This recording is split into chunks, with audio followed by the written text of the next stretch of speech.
Round one, fight!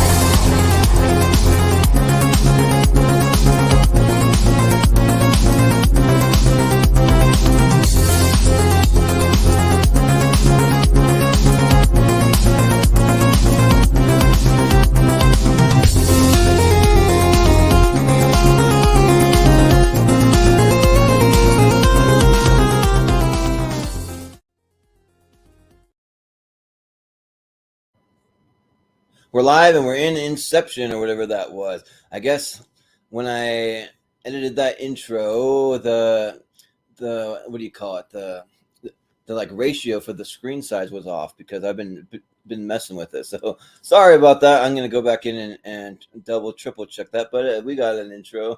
But welcome to Tournament Fights.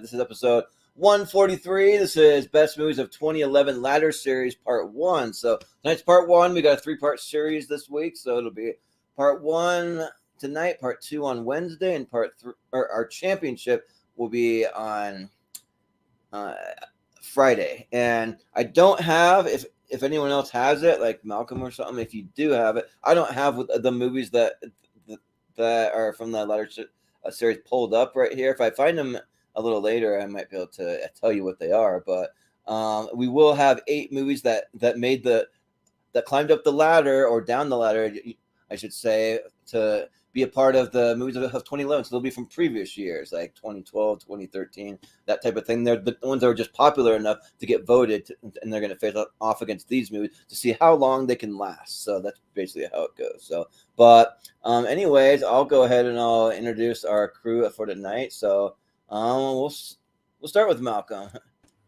What's up, Malcolm? Not much. It's definitely going to be an interesting one. And the 12 that are moving up, we've got Cabin in the Woods, Safe Not Guaranteed, 21 Jump Street, The Master, Skyfall, Days of Future Past, American Reunion, and not American Reunion. American Reunion moved up, and Wolf of Wall Street. All right, perfect. Yeah, that should be the 8 or elite 8 from the last time. So cool. Thanks for that, Malcolm. All of them written down for Wednesday's show. But we also have Brian Nussbaum. How's it going, Brian? It's quite good. The word of Mr. Rogers 143. I love you. Right, yeah. 143. Yep, that's it. We love you guys, our movie hero fans. 2011, I do a year for certain movies. Yeah, it should be very underrated. Like I put below here because I was talking with Austin off Cameron, like he was saying, a lot of crappy movies in 2011, but there's a lot of good ones, like for real. So we'll see what pop up. But we also have Steven Shepard. What's up, Steven? Hey, I'm pleasantly surprised that Safety Not Guaranteed is a part of that Elite 8 from the last one. Right. Same here. Yeah. So I'm happy about that one too. So, but we also have Jordan. Not guaranteed to have the weakest side of the bracket though. Oh yeah, probably. I will say, one of my favorite movies from 2011. I guess didn't make the cut, which I guess isn't surprising because it was in my 128 and nobody had seen it. So it's not surprising that it's all right. Another Earth. That was entirely the reason I left Another Life off Steven. I don't think anyone have seen it. No, I haven't seen it, so no. Nobody saw it back when it was on my 128, so I doubt anyone has seen it since. Although outside of, I don't know if it's on America, but it is on Disney Plus in New Zealand, so I might actually check that out in iOrigins at some stage. Yeah, well, maybe we'll. I don't know what the movie's about, but if it pops up in another tournament, I'll watch it. but we also have joining us Mr. Jordan Owens. What's up? Excited to be here, and I think every year has always got some great movies. So I'm excited to talk about any year, and 2011's got some good ones as well, for sure. Yeah, we hashed it out. I mean, we have mostly a good one, way more than bad ones, but there are some bad ones that made a ton of money at the box office, and we thought, well, if they made a lot of money, then then it should probably still be here, despite being even a bad movie. So that's kind of how it Transformers. worked out. Yeah, Transformers, Smurfs, like some of those movies made a lot of money. Actually. Dark of the Moon, Yeah. I think, is better of the Transformers movies. Well, I mean, we'll see what everyone else thinks. So, but yeah, I'll go ahead and I'll break it down for you guys how it's going to work for anyone that might be a first time tuning in.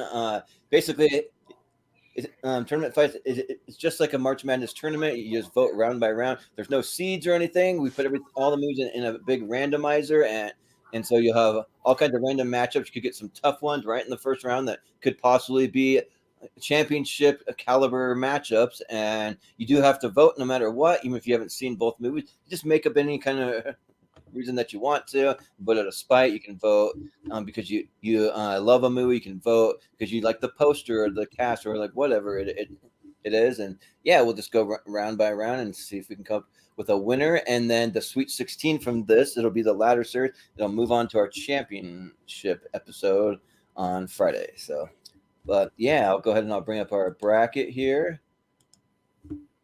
And yeah, and then I'll just say, let's do this. We're going to play a wonderful game. Sweet, let's go. All right, We're going to play a wonderful game called Who is Your Daddy and What Does He Do? What does he do? It's showtime. What do you say we cut the chit-chat a-hole? May I see your invitation, please? Sure. Whoa, Here's my language invitation. in this game. Let's do this, Schmidt. Yeah. Just like we always do, Jenkins. Jenkins, Jacob. Oh, sorry. I want to ask Why you a would they bunch do of a second questions. take? And I want to have them answered immediately. I mean, come on, I just don't see a problem here. Let's just do it. Yeah, let's do it. I'm pumped. Matt Damon. You serious? Funny. All right. I love DPO's take on that. Yeah. That wasn't me. What is that? Right. Can't But prove it. StreamYard's been doing that lately. Like I'll like click on something and then it like only plays part of it and then goes away. So hopefully it doesn't do that when I'm doing trivia. That's all movie clips. But Oh no. but we got our first matchup. So looks like no strings attached in 30 minutes or less. So we'll start at the bottom. So it'll be JPO first. So what are you gonna go for? Alrighty, yeah. So, 30 Minutes or Less has its moments. I like the main two, Aziz and Jesse. I like them as buddies. The villains I thought were kind of just too dumb, and all the jokes don't totally work for me. No Strings Attached is one of the two fuck buddy movies of the year, along with Friends with Benefits. But I actually don't mind this one here. You know, it's a little cliched, but I actually think I enjoyed it. I think it's a slightly better movie than 30 Minutes. So, No Strings Attached. Yeah, sounds good. Steven. So I'm pretty sure I saw either No Strings Attached or Friends with Benefits. I saw one of them. I just can't remember which one it was I saw. Yeah, they all blend together. 30 Minutes or Less isn't great, but it's enjoyable enough that it'll get my vote. Yeah. Brian. I mean, I was hoping the first match would be No Strings Attached versus Friends with Benefits, the two fuck my films back to back. Right. But I see both of these. Language, Brian. I love the 3 minutes was crazy day movies, but I'm actually going to go with No Strings Attached on this one. I love the cast, some good comedy, so I'll go No Strings Attached on this one. Yeah, sounds good. Malcolm. What are you gonna go for? I'm not gonna lie. There's 4 movies in here I was hoping would go to go up against each other. I was hoping we were going to get No Strings Attached, Friends with Benefits personally, but they are both in this bracket, so they may be situated in a place where that could happen. Yeah. Okay. But yeah, I do like 30 Minutes and Less. I do like, but I'd like No Strings Attached a little bit more, so I'm going to go No Strings Attached. Yeah. Well, I would have gone with 30 minutes or less. I mean, I'm not crazy about either one, but there's always that joke that I think was even in the trailer from Aziz, where he's like, "You brought a bomb to a school filled with small children." He thought that was a good idea or whatever. So that one got a little chuckle out of me. But but I'm not wild about any of these movies. But I'll vote 30 minutes or less. Yeah, but I think it's still going to be no strings attached. Yep, no 3-2, no strings attached. Yeah, so we might get that matchup. We'll see. We need to talk about Kevin up against the Adventures of Tintin. All right. It'll be Steven first. So what do you got? I wanted to see. We needed to talk about Kevin, but I didn't get around to it. Especially since I actually watched like The Flash like a couple of days ago. Oh, and if you have if you have trouble with Ezra Miller right now, well, considering that he's playing a psycho kid, and we need to talk about Kevin. I think he does a school shooting, right? Like a mass shooting or something. probably I haven't seen it, but So if you didn't feel right about seeing a movie with Ezra Miller, this might be the one to see. yeah. But I love The Adventures of Tintin. It's got that Indiana Jones feel. I mean, it is Steven Spielberg after all. It's a shame we never got the second one that Peter Jackson was supposed to direct. I don't remember. I guess it didn't do well at the box office since we never got it. But I love it, so I'm going with Adventures of Tintin. Yeah, sounds good. Brian, what do you say? I love Tintin a lot. I'm going to go Tintin on this one.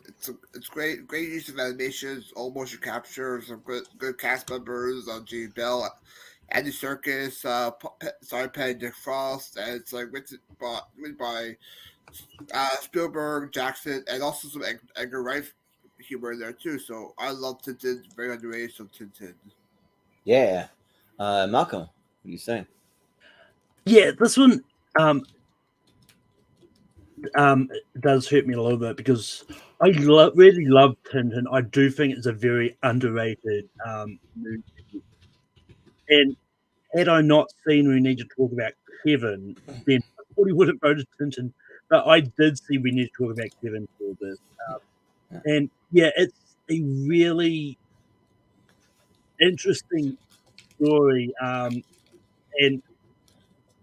yeah, like he does, but not in the typical way because he uses a bow and arrow instead of like the usual way you shoot people. But yeah, I'm going to go. We need to talk about Kevin here. It is a really interesting. Yeah, sounds good. Yeah, this one's interesting because I was looking at my blind spots. I've got 14 of them on here, so I mean it's less than half, but it's still kind of a lot. But I did watch a couple for this, but I still haven't seen. We need to talk about Kevin, and it's just sad what Ezra Miller's kind of going through, what he's doing. I don't know if it's like mental things, but probably a lot of it is. But I mean, who's to say like what really is all surrounding it? So, but I mean, I can kind of separate that and still enjoy his movies because as an actor, I think he's a great actor. And I saw the Justice League in it, or not Justice League, Flash. Sorry, the Flash. The Flash. Yeah, and it was awesome. And I'm hearing that it bombed at the box office, which is sad. But I mean, not a lot of movies are making tons of money. Some are Mario, but yeah, Tintin's awesome though. Yeah, it's got a great score by John Williams. It's got an incredible cast. Yeah, I mean, you mentioned Simon Pegg and Nick Frost, Daniel Craig, Andy Serkis doing some mocap stuff. So yeah, it's awesome. So I'll go with Tintin. JPO. Yeah, never saw Kevin first because it looked depressing as hell, and now because I don't really want to support Ezra unless they're in the Flash, because then I'm not gonna not see that. Come on, Keen Affleck, y'all. So yeah, I don't think I love Tintin as much as some people here, but it's definitely it's getting my vote because it's the one I've seen, and there's some really cool moments in it. So Tintin. Yeah.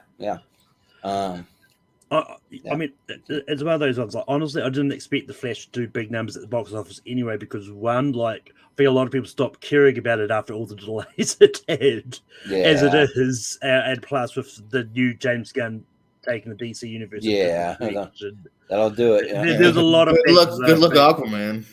Yeah, right. It's even worse. But we've got Super 8 up against Cabin in the Woods. Ooh, I like this matchup. It'll be Brian first, so Yeah. what are you gonna go for? I haven't seen either one of these, but based on the poster, I'll go with Super 8. Wrong. Wrong Yeah. on every level, Brian. Well, It's Malcolm? you can go any way you want, JPO. Actually, Yeah. actually, he's right. well, we'll see. Malcolm. Yeah, I mean, I haven't seen Super 8. It's definitely been one that I've been wanting to get to, but just haven't got around to it. But I really love Cabin in the Woods, so I'm going to Cabin in the Woods. Yeah, I mean, Super 8 is decent. I think that it kind of has its moments, but I think it kind of falls apart near this whole second half to me almost. And so, and yeah, like I'm also not a big fan of like movies where it was a big creature or monster, and it's like let's not show it, let's barely show it. You know, it's like, like don't do that. But I mean, you can have some mystery, but eventually you gotta like have a decent amount with it there. I feel like for me personally, but yeah, Cabin in the Woods is awesome. Like it, I mean, for me, it does start out a little slow, but I mean, it ramps up pretty quickly, and that ending is an all-timer. So let's go Cabin in the Woods. JPO? Hell yeah. I like Super 8, kind of nice little nostalgia throwback from J.J. Abrams. Nice enough characters, but yeah, I'm sorry, Cabin in the Woods all day, every day. Great script by Drew Goddard and Joss Whedon. It's got that nice flair to it here. I love even the first scene because it's so mundane for a movie that is going to be insane. And I actually love that first scene. And then, like you said, it's very quickly it starts ramping up. You see where the story is going, although it makes a lot of fun twists and turns. That last 20 minutes is bonkers. I love it to pieces. I think it's my top 100 of all time. Cabin in the Woods for me. Yeah, sounds good. Steven, you're gonna go for? Super 8 is J.J. Abrams doing Steven Spielberg, and he does Spielberg great. I love Super 8. It's one of my favorite movies from that year. And Cabin in the Woods is, I mean, I probably should give it a rewatch, but I just remember thinking that was a cool idea, but, kind of an execution for me. Originality over someone just trying to rip it off Spielberg. All right, cool. Yeah. All right. Well, it's still going to be Cabin in the Woods, so yeah, you put it on through. Plus, J.J. Abrams gets way too much hate these days. I don't hate the dude. I like the movie. It just was getting some of that love. Yeah. All right. Well, it'll be Malcolm first. Yeah, I mean, The Beaver, I believe, was directed by Jodie Foster. Yep. But yeah, I haven't got around to seeing the movie yet. It's definitely one that sounds interesting and all that. But I actually finally got around to seeing Limitless for the other day, and I think it's a really interesting story about this sort of drug which makes everything, I believe, and yes, so everything is possible. So I'm gonna go Limitless. Yeah. I also haven't seen the Beaver. It's not one I was like running to go see, but I have seen Limitless. I saw that in theaters, and that was awesome. Yeah, I think Bradley Cooper's great in it, and just a really cool concept that like for me, I just tried to get lost in it. Like, what if this was real? What if you could take a pill that unlocks all kinds of crazy stuff in your brain, and you can just become like basically a genius, like super smart, and working in ways you never thought were possible. So I thought it was a cool concept. So I'll go with Limitless. JPO? The Beaver's underutilized in The Beaver, so I always hold that against it. Maybe I just wanted more of The Beaver because it's a very serious and like sometimes downhill. I don't mind it though, and I think Gibson's really good in it. Limitless, I thought was actually really interesting. It's one I've been meaning to rewatch. It's actually spawned a TV show, but regardless of that, I actually really dug this movie here. So close, but I'm going to give it a Limitless. Yeah. Steven, what do you say? I mean, I want to see the Beaver. I haven't seen it, but I want to see it because I love Jodie Foster and Mel Gibson. I mean, see what you will about him personally. He's still a great. He is a He great. never talent. called me sugar tits, so I'm cool with that. Yeah. But although nowadays he seems to only do really crappy looking straight to VOD. That's all he's getting offered. I'm sure it's not up to him. No one ever calls me sugar tits. Damn it, not fair. But I love Limitless. I also thought it was kind of cool that even though it's set in New York City, it was shot in Philadelphia. I'll go with Limitless. Yeah. I mean, Limitless much better than the other similar one they did, Lucy. Way better than that. So I don't know, but really similar. They're very different. But well, I mean, just like movies about like unlocking your potential or whatever. Yeah, but Lucy is based on a faulty premise. Yeah, maybe a little. Yeah, We use more than just what is it, like 20% of our brain or whatever. Yeah, that's what like people say. I don't know. I've heard it both ways. So, but Brian, what do you say? I mean, you could do like there could be a tournament based on films filmed in New York, inside New York City. There'd be based for that one. Right. Yeah, there probably could be. Yeah, for this matchup, I have like I want to see the Beaver as well, but I'll go with Limitless. I quite enjoy it. I love Robert De Niro. I enjoy Bradley Cooper, so Limitless. Yeah, so I believe it'll be Limitless. Yep. So we've got the Untouchables up against 21 Jump Street. All right, and it'll be me first. And I've not seen the Untouchables. I saw that Kevin Hart and Bryan Cranston one, and that was pretty good. I actually liked it. I've heard this one's better, but I just haven't gotten around to seeing it yet. But 21 Jump Street is awesome, and it's hilarious, and it's a comedy that I wasn't sure if it was gonna work, and boy did it work really well. So I'm gonna go with 21 Jump Street. JPO. Wow, Jordan, you saw the Americanized version, but not the original. Sorry. Well, me too. So I can't say much about Untouchables. Yeah. I've heard it might be even better, but I was more into Cranston. But yeah, 21 Jump Street, it's against a really heavy hitter here for me here, so I don't know if I would have voted for it either way. I love 21 Jump Street. It's on paper, really, it's giving me Chips vibes, or you know what I mean, Dukes of Hazzard vibes, but it's so great. It knew what it was trying to get at, the cameo, and it's really rewatchable, and it's still funny every time you see it. So 21 Jump Street. Yeah. Steven, what do you got here? Well, I haven't seen either the American or the original. Okay. I'm talking about the Untouchables and Upside. Not. I have seen 21. No, I was about to get angry. Would you have seen 21? Oh, you're talking about that. I've only seen the American version of 21 Jump Street, Steven. Come on.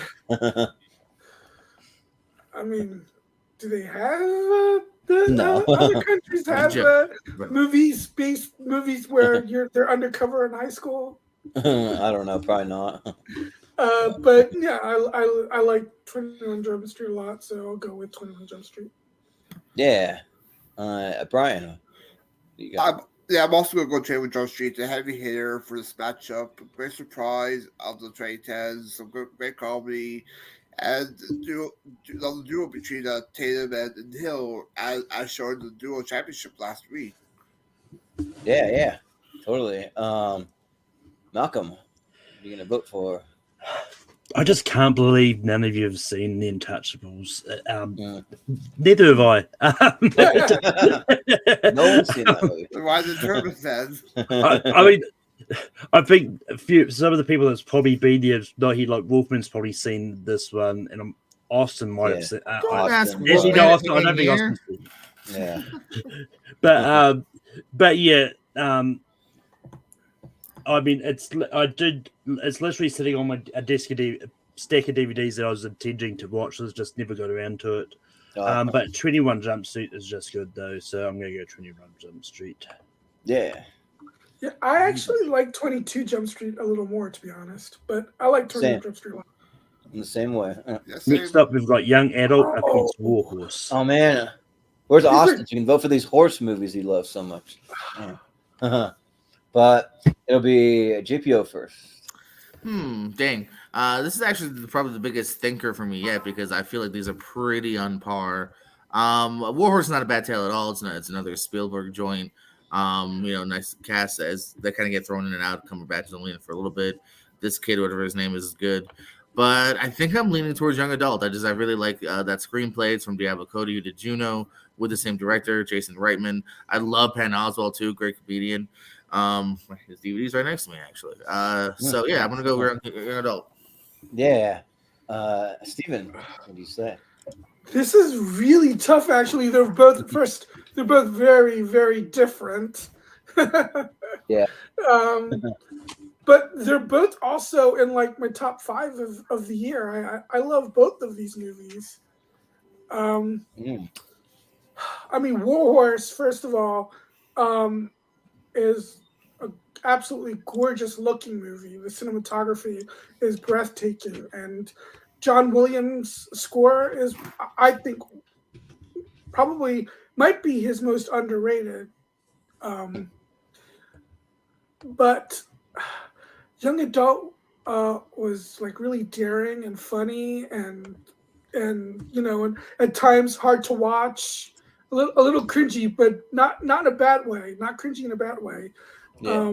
And Charlize Theron is just, a lot of times when I hear an actor's performance be called brave or fearless, kind of like, really? But she really goes all out here and is, so I think you could actually, I think she does give a fearless performance here. And Patton Oswalt is great too. Yeah, I think I'm going to go with young adult. Yeah, I think Charlize Theron has done a couple one you could say are like braver for the monster. That could be one, So, but Brian, what do you say here? Yeah, I haven't seen either of these as well, but which one would be more entertained with? I'll go with young adult. Yeah, Malcolm. So. Yeah. So just to bring up a running gag that Austin often does, Warhorse is only 24 minutes shorter than The Horse Whisperer. Oh wow! Only 24 minutes. Wow. That should be way longer. But yeah. Well, actually, the other way, Horse Whisperer should be way shorter. That's what I should say. I mean, I think I've seen Warhorse. I mean, I'm not 100% sure. If I haven't logged it on Letterboxd, so I definitely haven't seen it for a while. Then, but I've seen Young Adult. I don't really remember it, but I'm going to vote Young Adult. Yeah. So I remember that my whole entire family went to go see Warhorse, and I was with them. And I was like, I'm just going to get tickets for something else. You guys go enjoy this horse movie. I'm going to go see like whatever else. I don't even know what else I even saw, though. But I remember it wasn't Warhorse. It just wasn't really my bag that I'm running out to go see. I mean, if someone were to put it on, like I wouldn't watch it maybe. But Young Adult's great because, I mean, I mentioned before, Charlize Theron's my favorite actress working today. She's great in this. And then Patton Oswalt works. Sometimes I find Patton Oswalt a little annoying sometimes, but for the most part, I do like him. And in this, I actually really like him. He's great in this. And even Patrick Wilson is like the guy that's like her friend, but then she keeps hitting on him and like going back for the old fling, even though he's married, kind of thing. And yeah, but it works really, really well. Kind of she's living in her past and everyone else is kind of moving on. So yeah, I'll go with Young Adult. Yeah. That Young Adult is going to move on for clean sweep. Yeah. No, that's a shame though, because Warhorse is one of Spielberg's more underrated movies. It's good, just not as good as Young Adult. Yeah. All right. So Hannah, and what's your number? So it'll be Steven first. Sorry, Malcolm, and sorry, Christina. Actually, it's a birthday today, isn't it? Yeah, probably. Yeah. but I haven't seen What's Your Number. I do love Hannah, so I'll go with Hannah. Yeah. Brian, what do you say? Yeah, What's Your Number is one of the greatest 2000 comedies to know for tearjerker fights. Yeah. But yeah, I haven't seen Hannah, but I'm gonna go What's Your Number. Love the different cameos by different actors like Joe McHale pops up, Chris Pratt shows up, and a great comedic performance by Chris Evans. So I'll go What's Your Number. Sure, yeah. Malcolm, what do you say here? Yeah, I also haven't seen Hannah. I actually just got it out today to watch, but just haven't had time to watch it. But I really enjoy What's Your Number. And partially because it's Christina's birthday today, I'm going to vote for What's Your Number. Sure. Yeah. I mean, What's Your Number was decent. Like, I did like it, but I mean, I think Hannah's way better. Like that.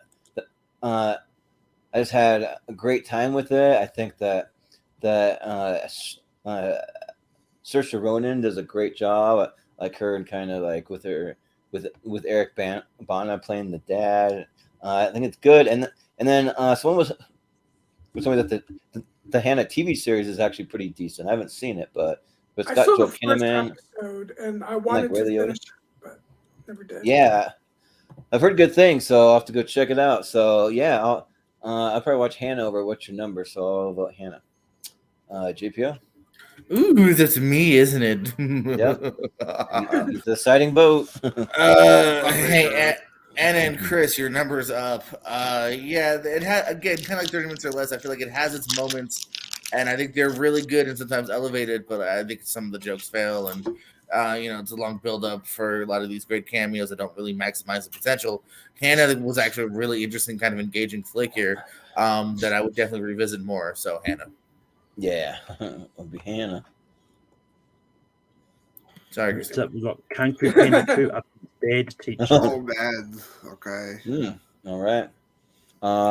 See, Jason Segel's a gym teacher. That was a recent ASAT question. Yeah, right. Well, it'll be Brian first, so. Yeah, this is interesting. I enjoyed Concrete Panda 2, but I have quite a few laughs with Bad Teacher. Cameron Diaz played great. Played a teacher who's like sort of baddish. Their chemistry with Jason Segel is great. Justin Timberlake, a great surprise comedic performance by him. I'll go Bad Teacher on this one. How do I feel after that? Yeah. Malcolm, what do you say? Not gonna lie, I totally didn't expect that from Brian. I thought he was totally going to get right. Right. Your animation guy says, "Screw this animated movie." Yeah. The animated film here that I like more. So, but yeah, I mean, this is tough because I haven't revisited the Kung Fu Panda movies in a while. I've been meaning to for a while. Maybe I'll revisit it when the fourth one comes out next year. Yeah.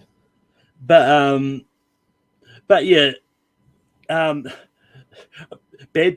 funnily enough, Bad Teacher is one of the movies Jordan wanted me to take off, but it's like I do enjoy Bad Teacher. I think it's just really funny. So I thought to keep it here. It's a big enough comedy release. It makes sense to be here unless there's something bigger. Right. Yeah, but so I'm going to actually slightly go Kung Fu Panda 2 on this one actually, so see what happens. Yeah. So the Bad Teacher, like I do like it, but it was like one of those borderline ones that I was kind of because we were trying to advocate for a couple other movies, so I was like, well, what could we take off? So I'm like, maybe what didn't make it? Let us know what didn't make it. Mostly a bad movie because all the ones we advocated for we put on, and then we just took off some bad ones. Like honestly, but and the thing with Bad Teacher to me is like I just do not like what's her buckets performance. I'm like having the brain Punch, Cameron Diaz. Yeah, Cameron Diaz. Like I don't know why I couldn't pull that, but yeah, like I just thought that like her performance, like the trailers made it out to be like really funny and really good, and then went to go see it. I'm like her performance was just bad compared to Jason Segel. Jason Segel's always good, like no matter what. But but like Cameron Diaz was just not like horrible, but not that good either. But yeah, the Kung Fu Panda, it's a series that's always solid, and it's kind of like other series like Toy Story, for instance. Those are great movies, but I found myself getting to the point where I'm like, we don't need any anymore. Like, it's been great. Let's just end it there. Let's be done. But Kung Fu Panda, like yeah, give me some more. Like, these are great. Keep them coming. So I don't know why I think that way, but I just do. So I'll vote Kung Fu Panda too. JPO, what do you say? Yeah, I don't mean to sound like a broken record, but Bad Teachers is also in that line of comedies that I think on paper sounds good, and it has its moments. I did laugh a few times, but at the same time, some of it kind of falls, and I think part of it is the writing. And like Cameron Diaz, for instance, I don't buy for a second that this sweet Jason Segel guy would want her as well. You know what I mean? It's just kind of there just to be written in. So yeah, it does kind of lose potential. Well, I think the Kung Fu trilogy is a relatively tight trilogy as far as they're all pretty fun and watchable, and makes a good time. So Kung Fu 2 gets my vote here. Skadoosh. Yeah, and even in the movie, like, I don't think Jason Segel really wants her. Like she just wants him, and then he's like, "What? What are you doing?" Well, she wants Timberlake just because she's vapid, and then they kind of shoehorn in Segel also liking her legitimately, and it just you don't buy Maybe it. That's really. it. Yeah, like it's We're been a at while the since end of it. I've seen it all. It gets muddy, but Steven, what do you say? So I've only seen the first Kung Fu Panda movie, and I tried to look for this movie on other streaming services. I found the first one, and I found the third one, but for some reason I couldn't find the second one. I don't know. I don't know why that. The second Of one's all probably the- tied up in rights for another streaming service or something, licensing things or Well, something. they're not. Well, actually, the funny thing is, the first one and the third one are on separate streaming services. Like one of them, I think, was Netflix, and the other one was either Prime or maybe Hulu. I can't remember. But none of them have the second one. Anyway, but I actually enjoyed Bad Teacher. I think it's actually a funny movie, so I'd go with Bad Teacher anyway. But Kung Fu Panda still is going to kick out the Bad Teacher. Yeah. Although I don't know if anyone's seen it, but the TV series of Bad Teacher was actually pretty fun. Oh, nice. I wasn't a big fan of it. What? Last like 6 episodes. Yeah. Yeah. Well, they made a TV show of this movie. Well, don't most DreamWorks movies end up on like Peacock or something like that? That's what I thought, but I don't know. They're kind I looked. I don't think I saw it. Yeah. And I want to apologize. It lasted for 13 episodes. Oh, okay. So quickly, Yeah, some of them credit. just because JPO asked, some of the movies we took off, the ones that we didn't think would really make it any dent in this, Mars Needs Mums we took off. That's fine. Apollo 18, the Arthur remake with Russell Brand, The Sitter. Okay, that's fine. The Conan the Barbarian remake, Big Mama's Free, No Man What? Juliet. Just kidding. Better Life, Fly Paper. Whoa! If Papa West heard you took off Flypaper, there'd be a shitstorm. Spy Kids, All the Time in the World, Dolphin Tale, New Year's Eve, and Hop. Okay. Wait, did the Sitter get eliminated? Yeah. Yeah, we took the Sitter off just because we Okay. didn't think it. Yeah. Because it Yeah. sucked. But next up, I we've like got, it. Like, it's on the line of like slightly better than Bad Teacher for me on the Sitter. I'll take Bad Teacher. Next up, we've got the Larry Crown up against Lincoln Lawyer. And this time I believe it. I think Malcolm. Steven first, right? No, Oh, it's Malcolm. Okay, Malcolm. No. Yeah, that's right. You went first on the last one. Malcolm. Yeah. I don't remember actually ever seeing Larry Crown. I know it's definitely been one that I've always wanted to see, just haven't got around to it. But I watched The Lincoln Lawyer for something recently. But yeah, it's a really Lincoln Lawyer is a really interesting movie. I don't quite like it. So just because I've seen it, I'm gonna go Lincoln Lawyer. Yeah, speaking of things that had a TV show too. Oh yeah. I mean, multiple movies from trailer like on TV shows. Yeah, when I try to look up the cast, it gives me the TV show. But yeah, so I've never seen Larry Crown. I think it's one that that like Tom Hanks directed, I think. But Yep. yeah, but I never had around to seeing it. Just seemed kind of average and like movie to me, but I haven't seen it, so I can't really like speak to that fully. But Lincoln Lawyer is actually pretty good. I had a good time. I really like Matthew McConaughey in that role, and then kind of like the Josh Lucas, which is like almost like Matthew McConaughey light kind of, but he's all right in it, and yeah, it was good. So I'll go Lincoln Lawyer. JPO. Yeah, Larry Court Round is a very inoffensive movie. It means well, but I really like Lincoln Lawyer. It was kind of one of the first signs of like, oh, maybe McConaughey's picking slightly better things now, not just rom-coms, and it's a pretty decent tale. So I was actually kind of even hoping at one point that it might be a series of movies, but yeah, I like the first one. So Lincoln Lawyer. Yeah, sounds good. Steven, what do you say? I love Larry Crown. I love both movies that Tom Hanks directed,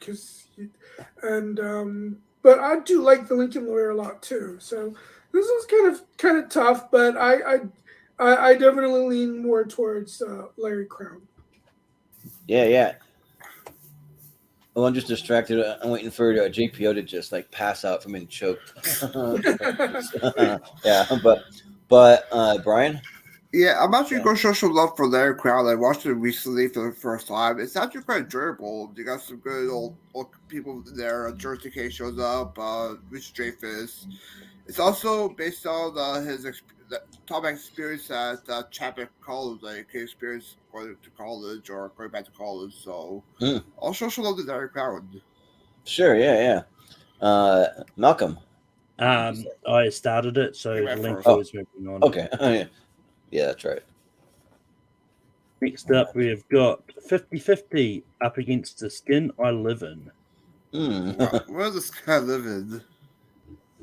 It's Pedro Almodovar whatever. Yeah. Okay. Yeah. Antonio Banderas. Yeah. We can do this very quickly. Has anyone seen The Skin I Live In?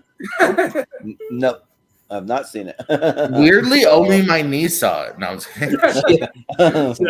So we could probably just move on 50-50 unless anyone really doesn't like it. It's gonna live in. I think it's very hard R, but I don't know. It sounds like a Wolfman movie.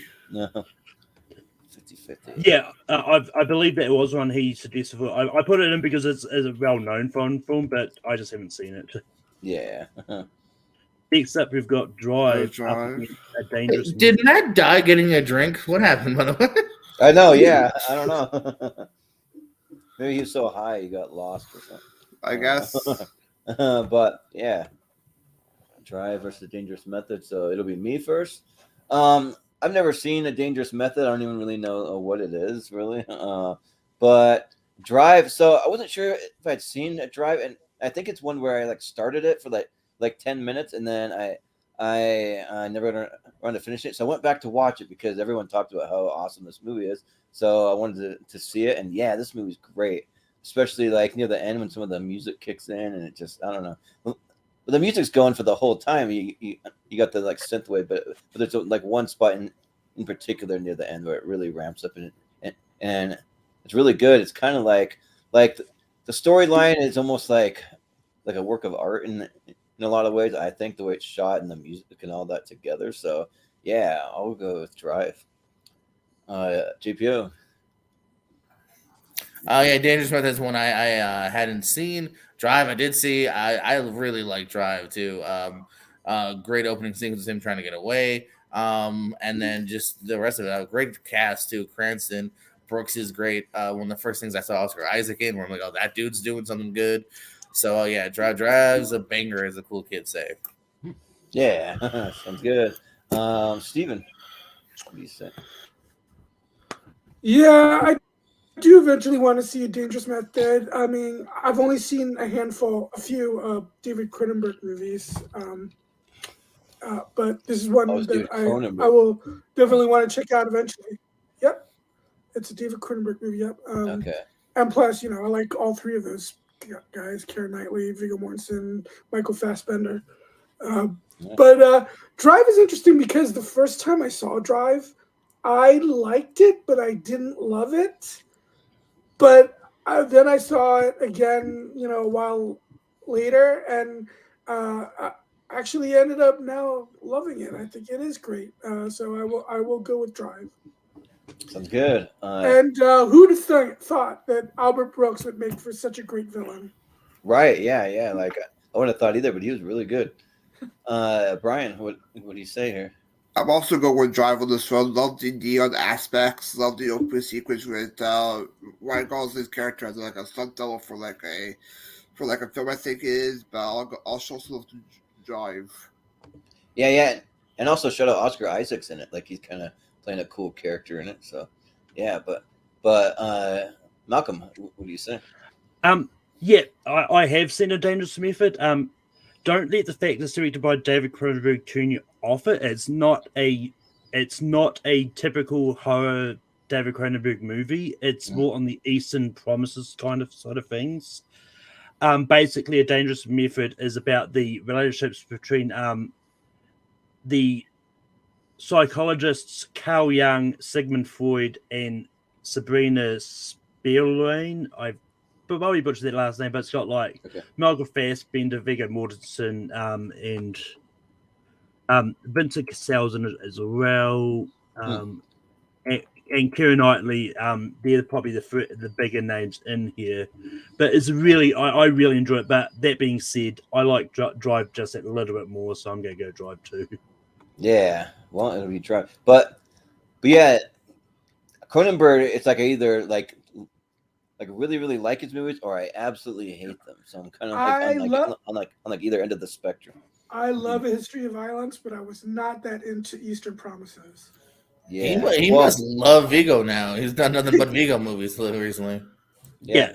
Well, his brother did that Infinity Pool movie. Oh, that movie is wild. Oh, that is. I couldn't get into it personally. Yeah, I'm not sure like what to really think. I like Mia Goth in it. That's probably about it. But all right, Beastly versus Transformers. Oh my god! I mean, this is Dark of the Moon, right? Dark of the Moon. Yes. Okay, it's Dark of the Moon. Okay. I think Beastly was. It made it even worse. Oh man, like really? I guess we got to talk about it because they're both equally bad. But it'll be JPO first, I think. So yeah, I might be a little bit more with Steven, maybe not as much, but more than you, Jordan. Dark of the Moon. If you got to pick a Transformers sequel, this is probably the one to pick. If you're not including the last one, Bumblebee, like it's watchable. Beastly, also like not incredibly unwatchable, but like just kind of wears out the premise here a little too on the nose here, trying to make Beauty and the Beast, but with hot people from the MTV generation. So yeah, I'm definitely gonna go Transformers here. Yeah, but there's some fun to have in the sequel. It's a little too long and bloated, but yeah. What do you say, Steven? Okay, I don't want to oversell Dark of the Moon. Okay, I'm not saying it's a great movie or anything, but it is one of the better of the Transformers movies for sure. I haven't seen Beastly. It looked terrible. I didn't bother watching it. So I'll go with Dark of the Moon, obviously. Yeah. Brian, what do you say? Yeah, I've never seen Beastly, but I see Transformers, so I'll go with Transformers. I even like the addition of Ken Jeong in there, and I'll do that. Even Francis McDormand makes it's part of the film as well. Sure, yeah. Malcolm, what do you say? Yeah, I've seen both of these. While I'm not over the moon about both of these, I do think they're really good. Like, I've found things that I like in each of the Transformers movies, in each of them, and I do think Dark of the Moon gets a lot more hate than what it deserves. But and I think Beastly was actually a really interesting take on the Beauty and the Beast story. So I'm going to actually give my vote to Beastly here. Yeah, I'm not a big fan of Dark of the Moon. I don't really like it, but like Beastly, I had a really weird reaction to it because like I thought it was really bad, but then at the end, there's a moment where like some things happen where the characters get certain things that they kind of wish for. There's a moment where I cried at the end. I'm like, what the frick? And it came out of nowhere, just kind of hit me. I'm like, whoa, like that's really weird. The lady that gets her sight back, if a spoiler, but and sees some cool stuff. But so. I mean, I guess maybe for that moment, it has one redeeming moment for me. And Neil Patrick Harris wasn't all bad too. I like that, or him in it. So yeah, I'll go with Beastly. But it's still going to be Transformers. And actually, I think there might be Neil Patrick Harris that gets his sight back. Actually, and I think he's the blind guy. So I mean, at least driver's sure to get to the championship. Right, yeah. Yeah, Muppets. Yeah. Up against Twilight. Oh, okay. I mean, I mean, you can just pass this through Muppets. Yeah. Muppets. Voting for I mean, Twilight. I actually think Bridget give John that guy. Part 1 is okay. But yes, the Muppets is definitely the better. I mean, look, I like the Twilight movies. I still would have gone the Muppets. I just like it a lot more. It was also my favorite film of the year, the Muppets. Yeah, Tony Hill once said trash. Yeah, trash. All right. Oh, I wonder if Wolfman had a opinion on this one. Yeah, I right. Separation. I don't know what this movie is, so yeah. Does anyone? Was he supposed to be here? No. So Separation is the movie that won Best Foreign Film at the Oscars. So I thought it's like. But know what show you're hosting here, Malcolm? Yes. Well, look, I put it in because it is an unknown movie. But I mean, if no one out I'd has rather seen vote for Hop. Sinner. Yeah. Well, we'll just put through Scream 4 here. Yeah, I was about to say, look, if no one else has seen it, because I haven't got around to seeing it, it's one that Not even no one else. No one, period. But if you want to watch the one that won Best Foreign Picture, there it is. Scream 4 is would've done probably, it in in my 2011. opinion, the weakest of the Scream movies, but He's right on that. I mean, it's one of those. I mean, it's one of those ones. Like when it comes to foreign language movies, I'm very careful for what ones I put in. Only going to put in like the ones that won, or if I think it's known enough. Again, know the group you're with. Exactly. Hey, I didn't know who was going to be on the panel until this week. I had these brackets back. Know the usuals. Yeah, right. But it's all good. Yeah. But let's take Shelter. Yeah, it'll be Take Shelter versus Just Go With It. It'll be Steven first. So what do you got? I actually like Just Go With It, but I can't. Take Shelter was actually really great, and Michael Shannon gives a really great performance, and Jessica Chastain is great. So, as much as I enjoy Just Go With It, and it's actually kind of a sweet movie, I actually really liked the chemistry between Sandler and Aniston, but I'm definitely going with Take Shelter. Yeah, Brian. Yeah, I also have never seen Take Shelter. I quite enjoyed Just Go With It. It's a mid-Sandler film for me, so just go with it. Sure, yeah. Malcolm, what did you say? I actually did watch Take Shelter for this because I hired out a bunch of movies that I could find at my library, and this was one of them. It's a really interesting thriller movie, and it was definitely one that Austin suggested I try and prioritize to watch for this, which is what I did. But I actually enjoyed Just Go For more, and I gave it a rewatch because I hadn't seen it since this year. And it's just really enjoyable, so I'm going to go Just Go For It. It's probably the better Sandler movie that we're going to talk about today. Yeah, right. Yeah, another bad one. I mean, but I don't know. As far as his comedies go, this is probably his last good one. Yeah, because I actually watched Take Shelter for this also, so I have seen it, and yeah, this movie is really, really good. Like Michael Shannon kind of like seeing some apocalyptic things and like visions or dreams or something, and then he's like convinced the apocalypse is coming, so he builds this kind of underground shelter thing, and it's how it like affects his marriage and family and stuff, and I like the cast also. I mean, yeah, Jessica Chastain, and then Shea Wiggum kind of being his friend / drinking buddy in there. I always like him. He's a good character actor when he pops up. But and just go with it. Yeah, I think that's one of the better Adam Sandler comedies. It's not near one of his best. It's like a 6 out of 10 for me, but still, it's all right. But I'll go with Take Shelter. GPO, you say? Yeah, there might be a alternate universe where I go with Shake Shelter. I've heard good things. I like the director and Shannon. They make some good movies together. It's one I haven't seen yet, though. It's on the watch list. So yeah, unfortunately, I do have to go with it. But yeah, as you guys have kind of set up, it's mid, but not in a totally bad way. Like there's actually a lot of fun to be had here. I don't totally buy him and Anderson in the end, but I have fun along the way, which is what counts. So just go with it. Yeah. All right. Well, it's gonna be just go with it. Okay, just go with it. All right. That might be considered somewhat of an upset. Yeah, I'd say so. Yeah, like, probably. If you haven't seen Take Shelter, you should see it. It's up for Jordan. Maybe Not Guaranteed up against Harry Potter and Deathly Hallows Part 2. Man, this one's a tough one for me. For Ollie versus Potter. Yeah. There's not at all for me. Yeah, so it'll be Brian first. So. Yeah, I enjoyed J.J. Gunchi, but I quite enjoyed Deathly Hallows Part 2, which is a great conclusion to the whole storyline of Harry versus Voldemort. It's a great it ends up in a great battle at the end. Some great characters return for the part 2, and yeah, I'll go Deathly Hallows Part 2. Yeah, Malcolm, what do you say? Yeah, I mean, I'm a big Harry Potter guy, and I do like all the movies relatively equally. There's not really one I don't like.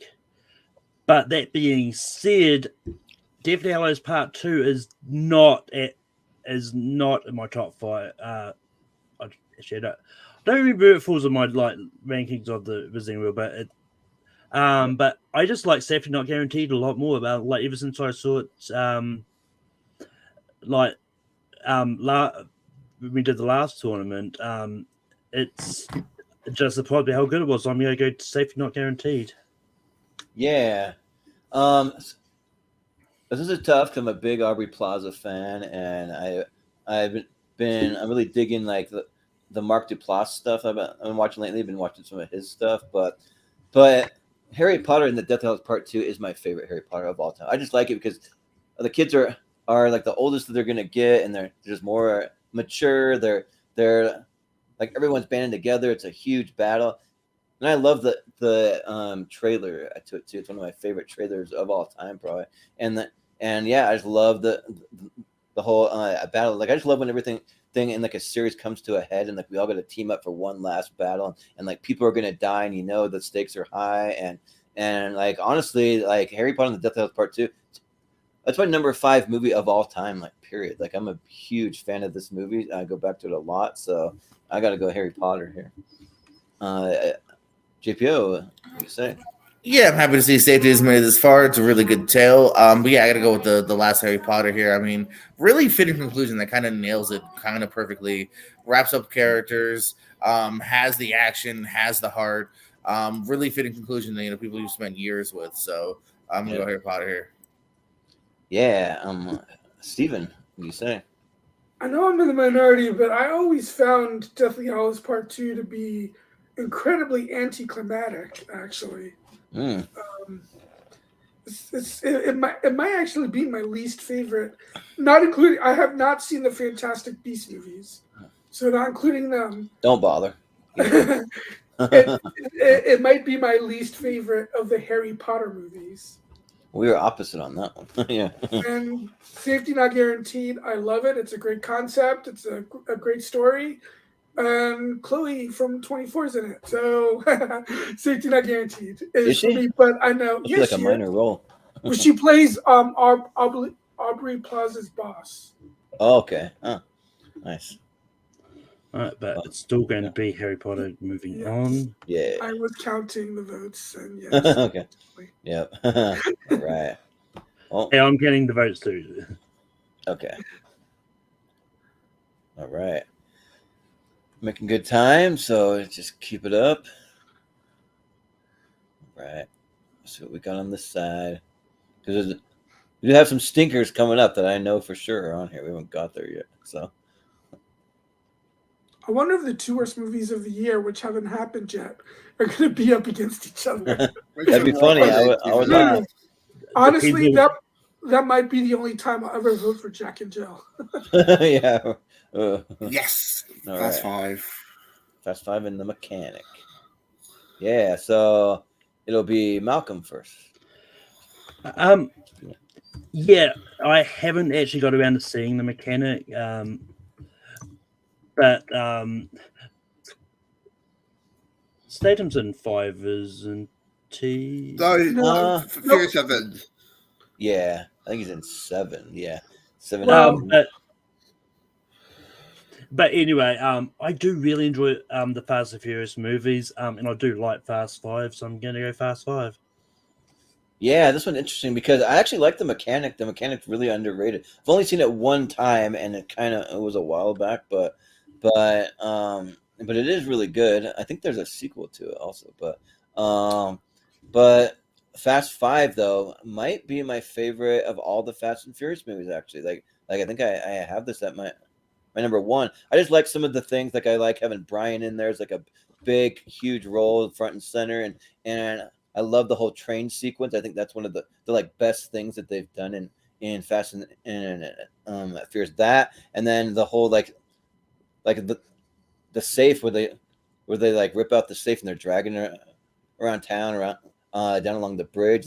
That they for some reason made a callback to this movie. I don't know why, but they did it in Fast X. But yeah, this movie's really, really good, and it might be the first one for The Rock. Maybe, I think, I'm not totally sure. Yeah, it's The Rock's debut. Yeah. So I like all of that. So yeah, I'll go Fast 5. JPO. Yeah, I gotta agree with that pretty easily here. I don't mind the Mechanic, but yeah, Fast 5. I think the 4th one's a pretty good, like, kind of getting back on track, and the 5th one it's up there. It's maybe, for me, it's definitely my top 2 or 3, if not my second favorite. So, if not even my first, the Fast 5 is really good here. Kind of gives you every kind of pack for its punch.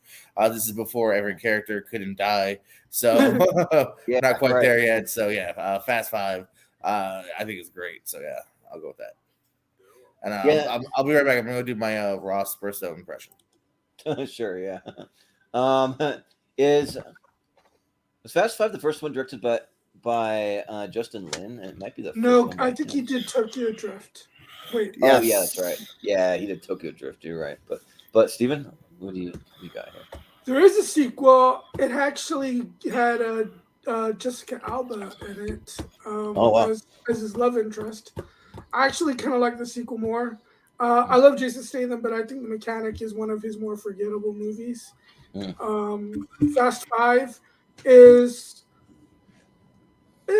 up there in my, and top, 4 of the Fast franchise for me. So yeah, Fast 5 easily.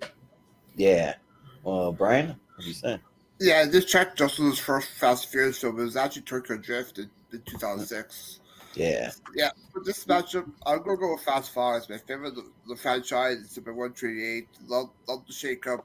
It became a heist movie now on. It did become all cartoony-ish. Back where it was good, so Fast 5. Yeah, I think it's in my top 128 also. So yeah, but Malcolm, what do you say? I started it, so Fast 5 is to move on. All right. Yeah, I think that was a sweep, wasn't it? It was. Yeah, clean sweep for Fast 5. Right. Rango up against the Smurfs. Yes. Is anyone voting for the Smurfs? We could just pass it by. I would. Rango. I've not seen Rango. Well, I mean, do you want to talk about it? I haven't seen either of these, right? But the Smurfs looks terrible, and Rango actually looked pretty good.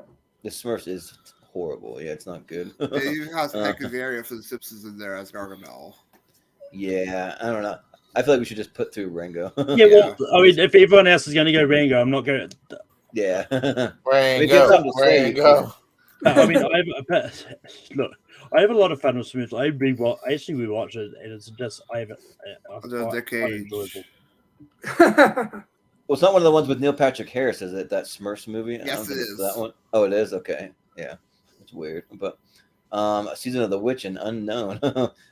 These are two kind of like dumb fun movies for me. But and I guess I'm first because we just skipped past the last one. But and yeah, like Unknown's kind of interesting because it's kind of like Liam Neeson forgetting his memory and like who he is, and I think he like, if I remember right, like they all blend together. But I think he's in like Russia or like thinks he's Russian or like something like that.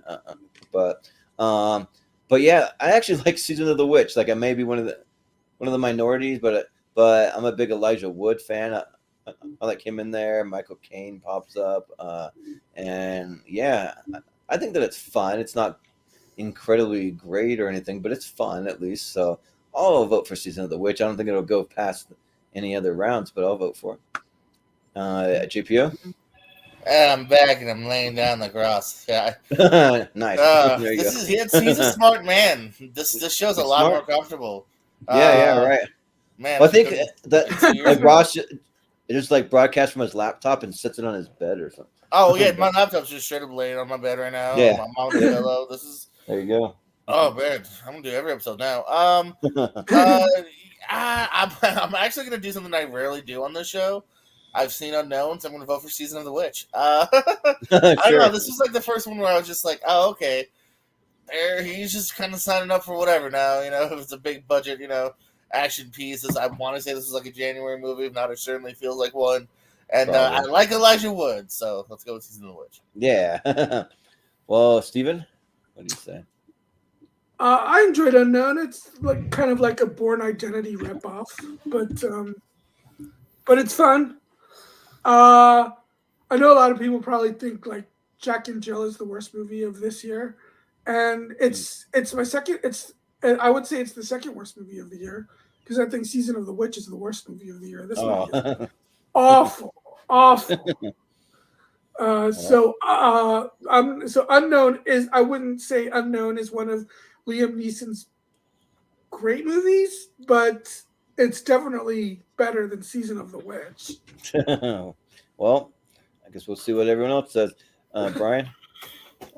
I haven't seen either one of these, but I'll just go see the Witch because Crazy in the Cage. Yeah, sure. Malcolm? Yeah, I also haven't seen either of these movies. And look, Unknown sounds interesting, but I know there's another Nicolas Cage movie coming up, so I'm gonna go Season of the Witch. Sure, yeah. Like for me, like I think that there's at least 10 other movies that I think are worse than Season of the Witch. I'll just put it that way. Maybe the 11th worst one of the year for me or something. But oh, well, at least this is a much better Nicolas Cage one. Yeah. See, I believe it's JPO, Drive Angry, and Friends with Benefits. I'm trying to think. This is actually really enough a thinker again. Drive Angry, again, I think it's fun on paper, and it does have its moments, but I think it's very forgettable as well. I think I just laughed at it a little bit of better time with Friends with Benefits, so yeah, I'm going to go with FWB here. So let's get that No Strings Attached fight, although probably not, because they're too far apart. Oh, no, wait, they're both nah. Yeah, I think Matt must have been like drunk driving and got arrested. He couldn't come back. I don't know, yeah, man. I really do hope you're okay because you're only getting drinks an hour and a half ago. Yeah, right. Hope you're good. He didn't respond in the chat either. Yeah, he might have just fell asleep or something. Yeah, it's he all might have been good. drunk. Right? He did say like "have a great show," so that's what it sounds like. I'm like, have a great show. I'm saying bye. Yeah, all right, yeah, but gonna be on it. Yeah, right. But Steven, what do you say here? Again, vote for Amber Heard? You know what? I actually like her in this movie. In this movie. You know, I know people. I know she's toxic now, but I liked her in this movie, and I liked her in the Rum Diary, which I think is either going to be here or in part 2. But and with Friends with Benefits, it's the same thing with No Strings Attached. I know I saw one of them. I just don't remember which one. And Drive Angry is really fun, and I love William Fichtner in this movie too. Yeah. So Drive Angry. Great character actor. Yeah.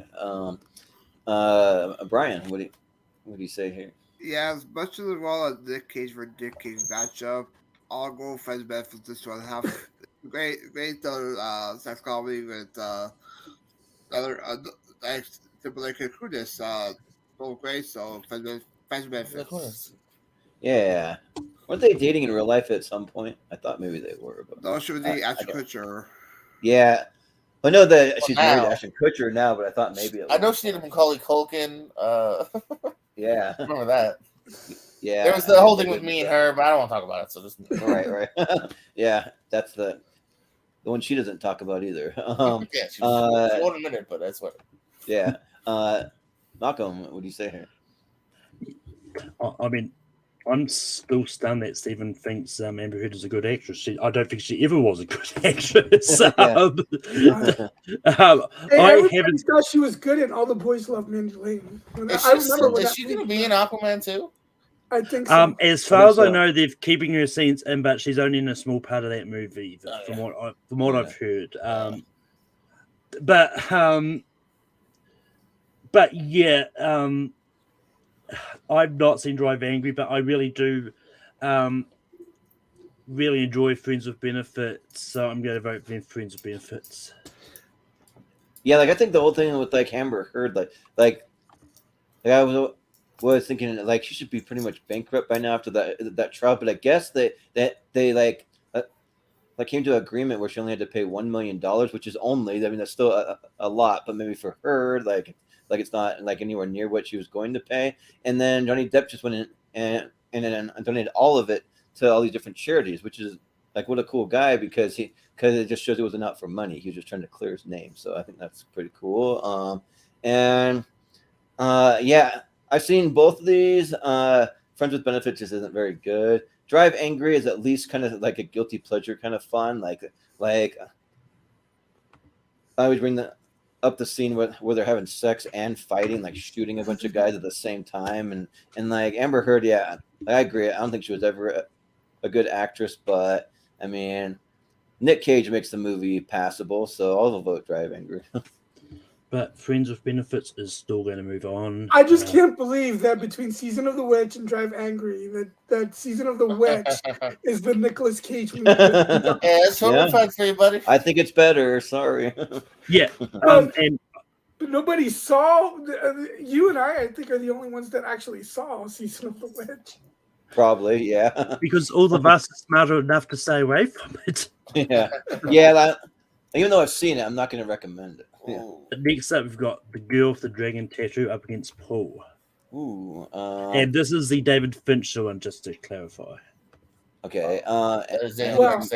Poster kind of. Yeah. If you had any doubt, look at James Bond looking at you.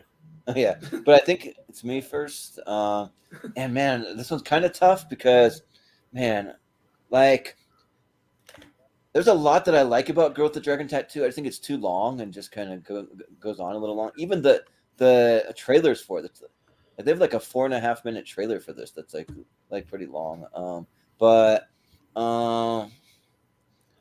And I think Paul is fun, but I do really like the girl without girl with the dragon tattoo.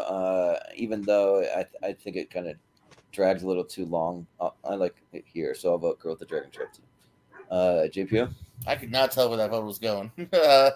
Yeah. No, it's one thing I do. I like Paul a lot. Great concept. Give me more Prost. Yeah, that's Peg and Frost. There you go. I did that on purpose. Give me more Prost tag team ups. Yeah. But yeah, I really like Girl with the Dragon Tattoo. It's unfortunate that this was obviously also planned series. I was never able to get taken off. But it's a great first one here, and more or less complete tale enough. So you can still kind of watch it now and not feel like oh damn, where's part 2? Fincher's one of my favorite directors, which I found out I think on the show. So yeah, let's go Girl with the Dragon Tattoo. Yeah. Steven, what do you say? Well, I don't remember if you heard what I said a few days ago, but Oh yeah, with Austin. I thought Girl with the Dragon Tattoo was boring, to be honest. Mm. And Paul, as someone who loves sci-fi movies, I think Paul is a really great love letter to science fiction movies. So I'm easily going with Paul. Yeah, the Girl with the Dragon Tattoo starts out with a bang with those opening credits, or like really like get you excited, and then it is a little slow. But Brian, what do you say? Yeah, I'm also going with Paul this one. It's a great parody of the sci-fi movie that great love of nerd fandom as well. So great cast members. Bill Hader pops up. Jay Lynch shows up as the waitress. About that. Sigourney Weaver shows up, and Kristen Reeves like whisper characters. So I'll go Paul. Yeah. So it's down to you, Malcolm. You get the deciding vote. Yep. And yeah. I actually do enjoy Paul. I do think it's good. And yeah, I just haven't got around to seeing the remake of Girl with the Dragon Tattoo. I know that we'll be starting to see the originals coming up in the next few later series, because I think both the sequels to the originals came out in 2010. I think the original Girl with the Dragon Tattoo was 2009, so they're both coming out very quickly. Okay. But I'm going to go Paul on this. All right, so Paul it is. All right. Tinker Tailor Soldier Spy up against Priest. Ooh, man. And I think it's JPO first. You got. Okay. I don't mind Priest. It's kind of a fun, brainless action flick. But I'm gonna go with Tinker Tailor Soldier Spy here. While it's almost the opposite of Priest in that it's very kind of a slow burn movie here. There's some really good stuff in it as well. Oldman, Cumberbatch, Strong, all really giving some good stuff here. So slow burn, but I think it worked pretty well. So Tinker Tailor Soldier Spy. Yeah. Steven, what do you say? This is the other one that we talked about that I mentioned, and Austin agreed with me. I thought this movie was boring. Tinker Tailor Soldier Spy. That being said, Oh, yeah. Priest is awful, so I'll actually go with Tinker Tailor Soldier Spy. Yeah. Brian, what do you say? Yeah, I haven't seen any of these, but I'll go with Tinker Tailor Soldier Spy. Let's see Oldman as a spy film, so Tinker Tailor Soldier Spy. Yeah. Malcolm, what do you got? I haven't got around to seeing Tinker Tailor Soldier Spy. It is one I do want to get to. Priest did make our top 12 Carl Urban movies somehow. But then again, like outside of the franchises, he really hasn't had a lot of like big movies. So it's like, but that being said, I've seen Priest, which is why I'm voting Tinker Tailor. Yeah, I can understand that for sure. Man, you make me sad. I actually really like Priest. I think that it's kind of cool seeing Paul Bettany like in an action role and like doing some cool stuff. And it Legion is a better movie with Paul Bettany. Well, I like some of the like I don't know, just like the slow motion. Legion? No, I think for me, I'm definitely thinking of Priest because I do like some of the like slow motion effects and like where like the like fight scenes and that and I remember Carl Urban in it and he's good. Even Christopher Plummer pops up for a minute in it and yeah, and I've seen Tinker Tailor Soldier Spy and I got a good nap watching that. That was boring. So I'm gonna go with Priest. So. But it's going to be Tinker Tailor. Yeah. I think Maggie Q is also in Priest, right? Yeah. Huh? Sure. So. Yeah. Next up, we've got Cars 2 up against Jack. There's an interesting poster for Cars 2, but oh my gosh. I think we got to talk about it because they're both horrible. So it'll be Steven first. I hate Cars 2, but this is probably the only time I'll ever be voting for Cars 2 since it's up against the second worst movie of 2011. Yeah. Yep. And also the movie that made me think, what the hell was Al Pacino thinking? Right. Yeah. Wolf. Brian. Pacino, that was just. That's cringy. Yeah. What would you say, Brian? Yeah, these two are like my worst favorite. One for Pixar, one for Sandler. I gotta go with Cars. I'll go Cars 2 on this one, just because it's Pixar. Yeah. Malcolm, what do you say here? I actually don't hate Jack and Jill. I have fun with it. I think the Al Pacino Dunkachino scene is really entertaining.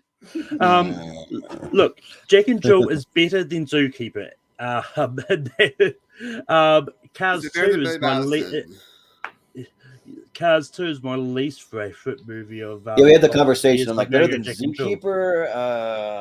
I mean, Zookeeper isn't good, but I don't think much is better than Jack and Jill. Wait, did Brian say that he thinks Jack and Jill is better than Billy Madison?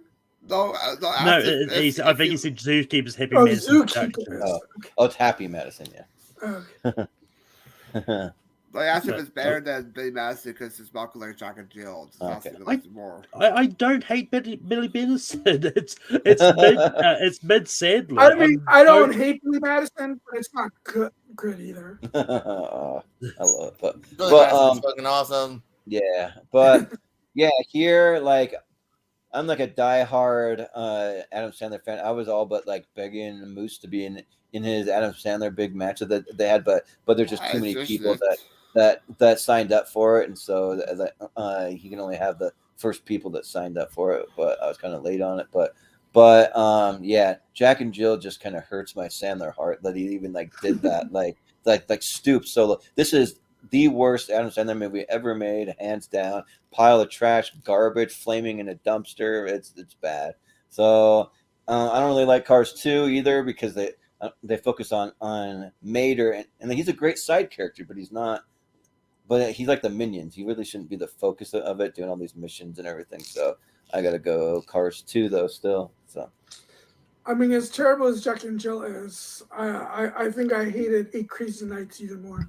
Oh yeah, that one's for like a certain audience. I don't know. Yeah, but JPO. Did Malcolm vote for Jack and Jill? I think so. I wasn't sure, but good because he's the only one that's right. I'm sorry, it's a good no, but Cars 2 is the shittiest Pixar movie. It is trash. It's as bad as Jack and Jill, and it's a sequel. Jack and Jill, I chuckled once. Dana Carvey's in the beginning as a ventriloquist. Like, I don't know. I hate Cars 2 so much with a passion. More passion and hate towards Cars 2 than Jack and Jill. So I'm going to actually vote for Jack and Jill, but it doesn't matter. Yeah, Dana Carvey needs to be in more movies because like the only good one he's ever done is Wayne's World. So Wayne's World 2. Yeah, well, yeah, but both. We've got Contagion up against Moneyball. Okay, here we go. Now we're talking. Yeah, so it'll be Brian first. Yeah, I haven't seen Contagion, but I love Moneyball. I love these movies where they not focus more on the sport, but more like the behind the scenes aspect, like a draft day almost. Love Ben Affleck. I mean, no, the Brad Pitt's performance and Joy Hill could do some good job on some Moneyball. Yeah. Yeah, this one's tough for me because I really like both of these. Malcolm. Oh yeah. Sorry, Malcolm. My bad. Sorry, I'm just skipping over you. Yeah, it's fine. Yes, just like most people, I watched Contagion for the first time during the pandemic because why not? Yeah. But yeah, I do think it's a really good movie. But I just like Moneyball a little bit more, so I'm gonna go Moneyball on this. Yeah, like this one's tough. Like because I really like both of these, but I think I might know where it's going. So I might give Contagion some love here, just because, like, I think that it gets really haunting the way that they go about it. Like, especially Gwyneth Paltrow. I mean, they're like the look that she has there, like on the poster. If you expand that out too, like it's like a really haunting scene. And I think Matt Damon's great in it. I even like Jude Law's like the conspiracy theorist, anti-vaxxer guy that's in there. And then Kate Winslet's good as the doctor. Like, I think that's all good. Even Marion Cotillard, like they're all really good. So yeah, I'll give the slight edge to Contagion, but it's close. So yeah. But JPO? And not close for me. Moneyball is one of the top 10 of the year for me. I love it. Great performances, truly well written. Moneyball gets my vote. Yeah. Steven?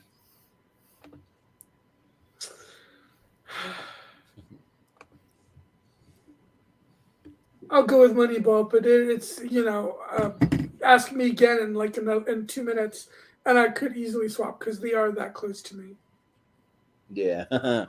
Sounds good, but I guess it'll be Moneyball. And also, I didn't watch Contagion during the pandemic, but I did watch Outbreak. Oh, yeah, there you go. Well, in 2 minutes, we'll be on to a different matchup, so you can't change it now, Stephen. But next up, we've got The Tree of Life, Austin's favorite movie, and your next. Funny enough, this is my favorite movie of 2011. Oof. This matchup. Malcolm, you're first. What do you got? Yeah, I haven't got around to seeing Tree of Life. It does sound really interesting. I do want to see it. I also haven't seen Your Next either, but based on what I'm really actually more interested in seeing, Tree of Life. I like drama, so yeah. Yeah, like this one is not a good one for me because I hate both these movies. I can't stand either one of them. Don't like Terrence Malick. He's not a director for me. He's like almost Wes Anderson level for me. Not quite, but he's almost there. That's how much I don't like his movies. But and then Your Next is just like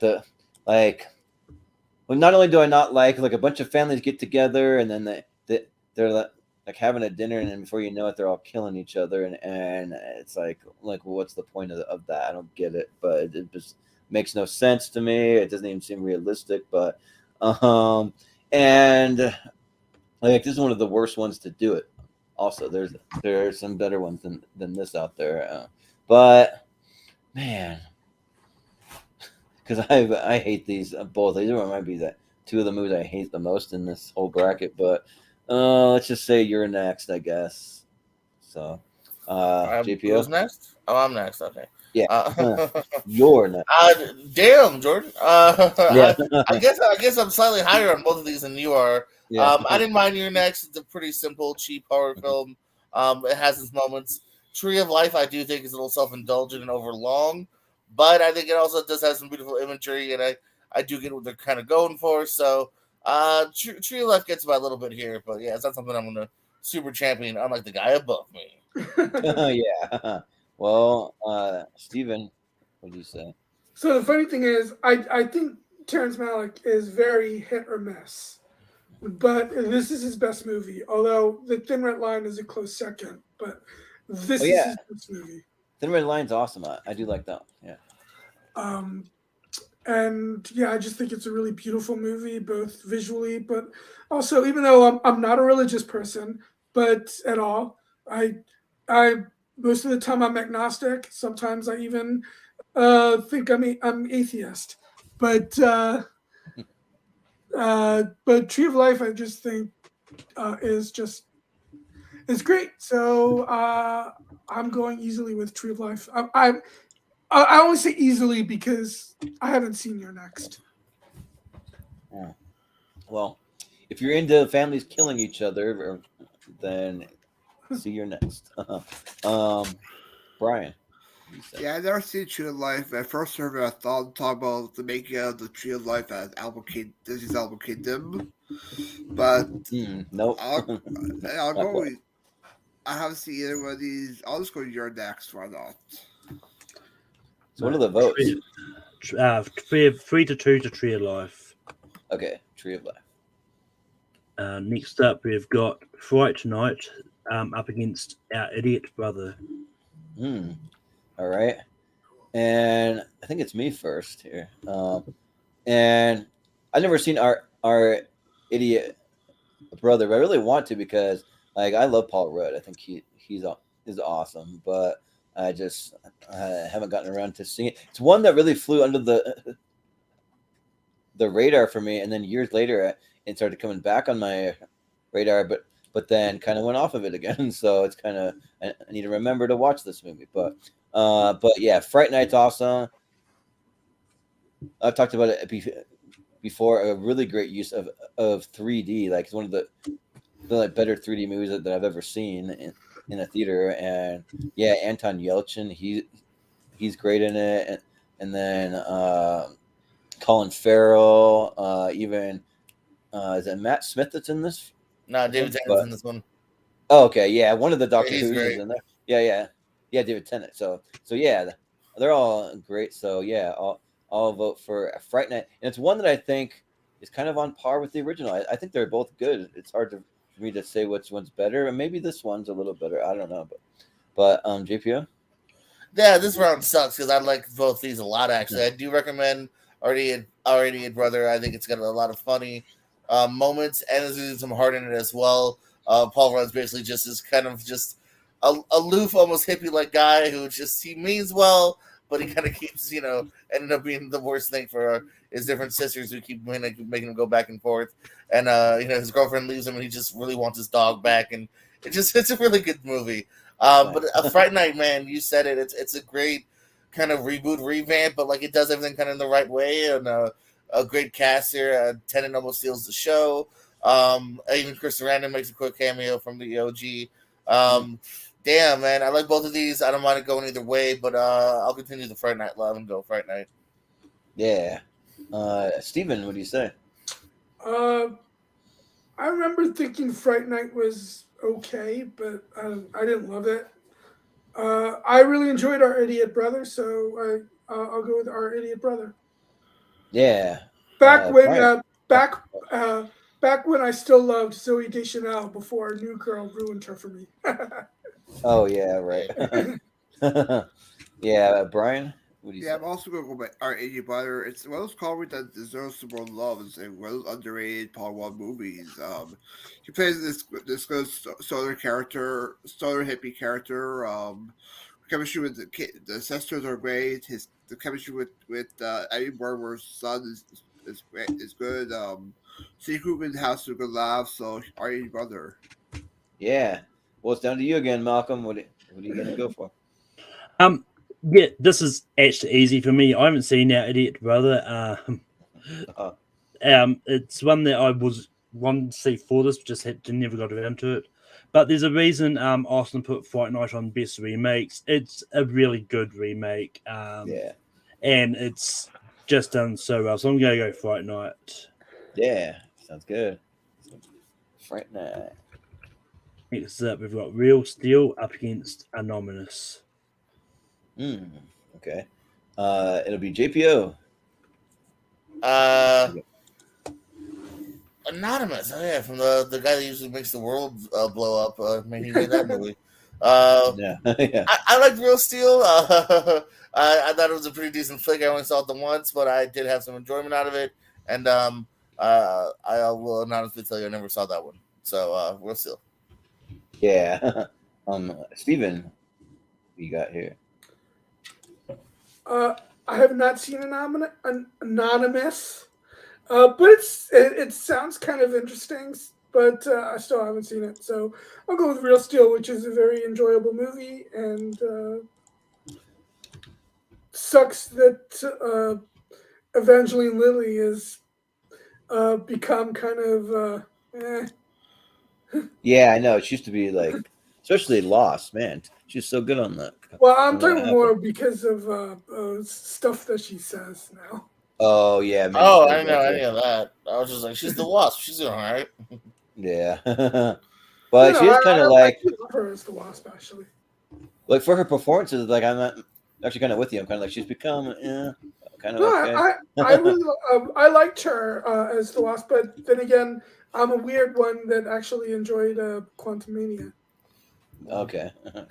Yeah.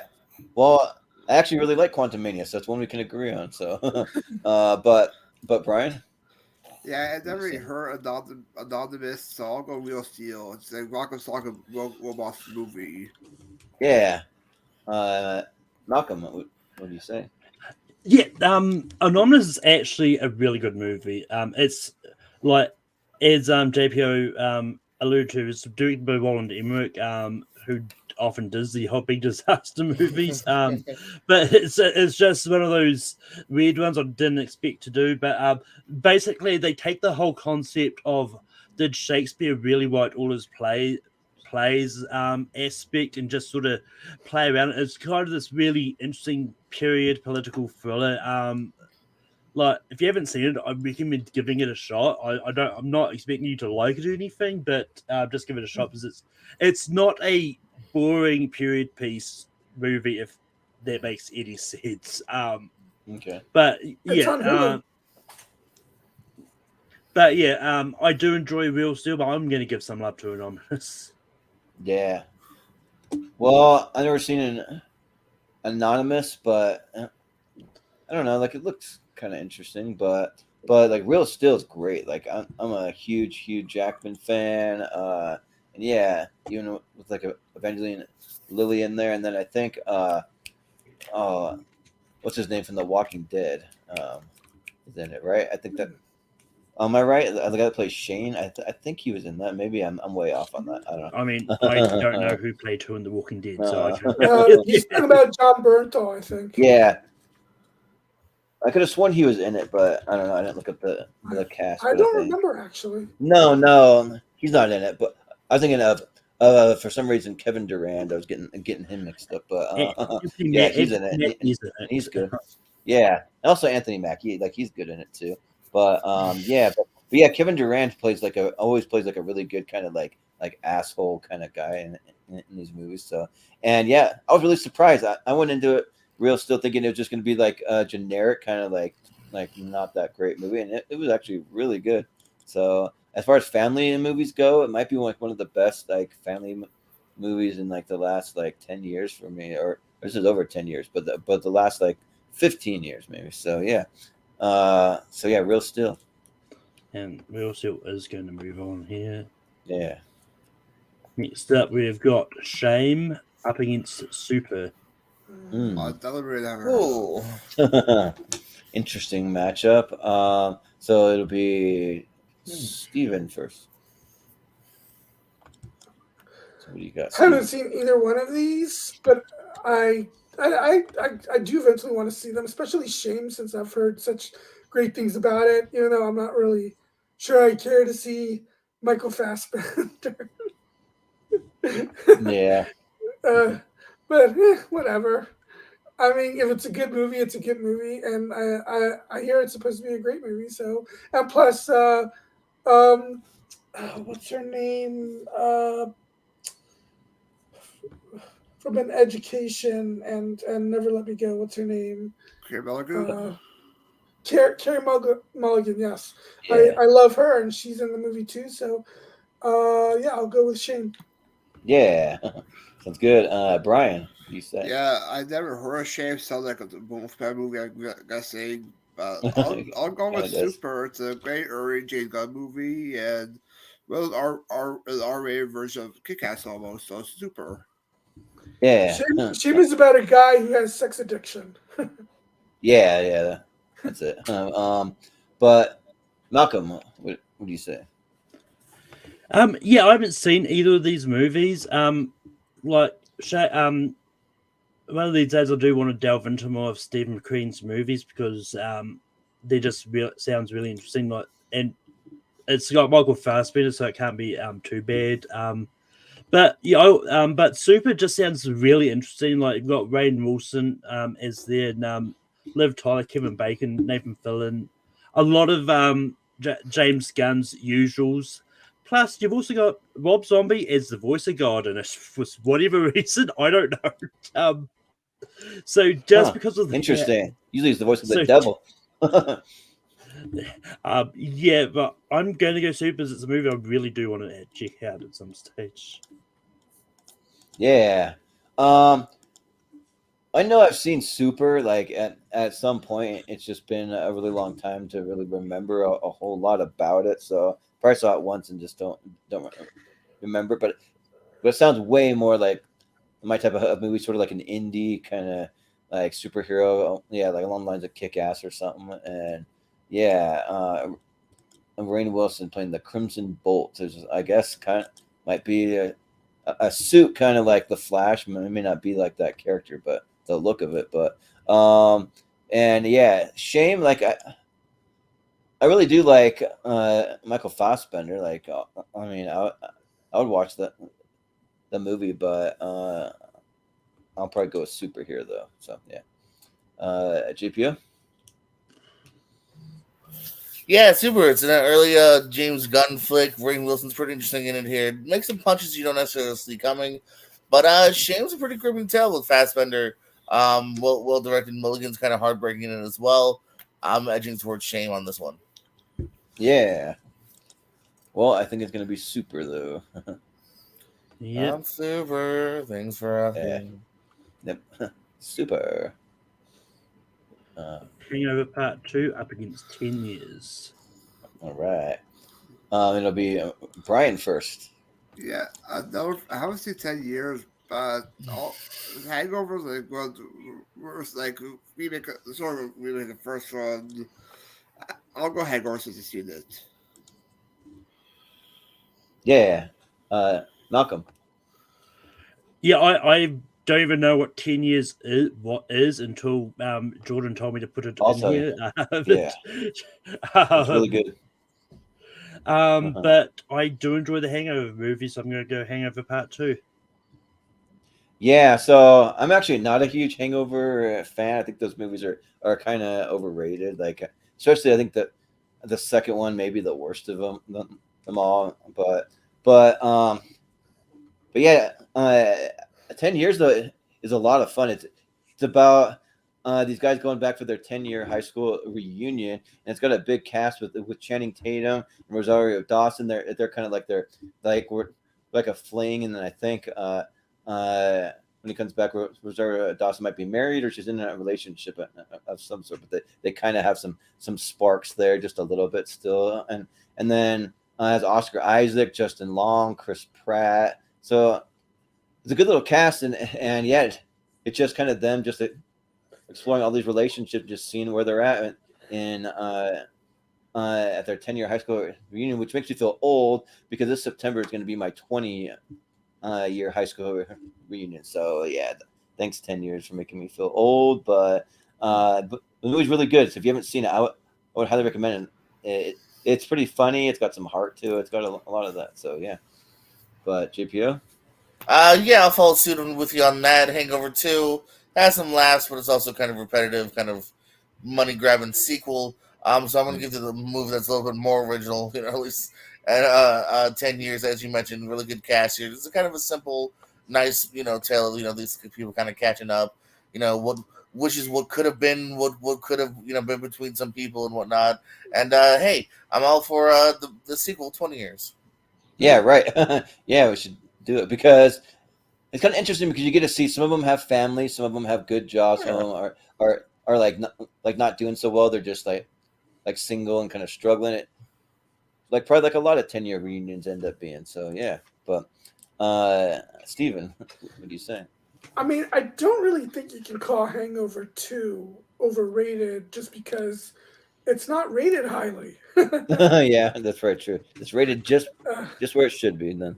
I mean, I think the criticism that it's just a rehash of the first movie is fair, but I thought it was all right. It was, not great, and I haven't seen 10 years, so I'll go with Hangover 2. Yeah, if they would have played into it, maybe something like a 21 Jump Street. They're like, we're doing the exact same thing. Here we go again, or like something. But they don't really even do that. They just try to make it something unique, and it's not. So next up, we've got the Change Up against X-Men First Class. Oh, Easy. Yeah. Yeah, it's kind me. of easy. Oh God. But it'll be Malcolm first. Of course. Yes. Yeah. Yeah, I mean, I actually really do, and I actually do enjoy the change up. I do think it's a really interesting movie, especially to see like Ryan Reynolds and I want to say it's Jason Bateman Yeah. playing sort of against type, so to speak. Like, I just think it's a really interesting movie, but yeah, it just has to go up against an X-Men movie. So yeah, X-Men's good. I'm gonna go X-Men. Yeah. I actually like the change up also. Like eventually we're probably gonna do the change up tournament, which is gonna be Jason Bateman versus Ryan Reynolds movies. Probably, I think that'd be a pretty decent matchup. But yeah, I think X-Men First Class is really good. Like for me, like I don't put it as like my number one or even number two X-Men movie, but that's not really like dissing on it. Like I really do like this movie a lot. It's at least top four X-Men for me, but and so yeah, I'll go X-Men First Class. GPO. Yeah, I don't like the change up. I love the premise. I think they go for lowest common denominator jokes here. I wouldn't mind an R-rated body swap movie, but this one I don't think pulls it off. That's why it's not even in the 30s on Rotten Tomatoes. I really like First Class here. I think Kevin Bacon's also a really fun villain. And well, I was skeptical about it because I just wanted to see more of Patrick Stewart in that world. They made a really good movie here. You know, it's from the guy that went on to do Kick-Ass and whatnot. So really well directed. Love Fassbender. You know, Fassbender and McAvoy do great takes on those characters here. Sadly, we never really got a straightforward sequel. They kill off some of the characters by the time we get to Days of Future Past. But I really liked what they had set up here in First Class. Yeah, sounds good. Steven, what do you say? Okay, I love First Class, and it is the better of the two movies, and it does deserve to move on. But just so that it's not a clean sweep, I will give my vote to the change up. Yeah, sure. Sounds good. Brian. Yeah, change up has to go last, but X-Men First Class was a great reboot to the X-Men franchise after the last stand back 2006. And also the second favorite X-Men film, so First Class. Yeah. All right. So First Class. Yeah, I can't remember what stream we're on, but doesn't Chris Scott think First Class is the worst of the X-Men movies? I think I was on a stream somewhere someone said First Class was the worst of them. Yeah, I don't know if it's him, but that would be a hot take he would have. Win-win up against Hugo. Oh, okay. And I think it's me first, right? And yeah, I didn't think that I'd ever seen Win-Win, but actually after seeing the poster for it, I actually have seen this movie. Yeah, isn't it like Paul Giamatti being like a coach of some kind, basketball coach or something? Yeah.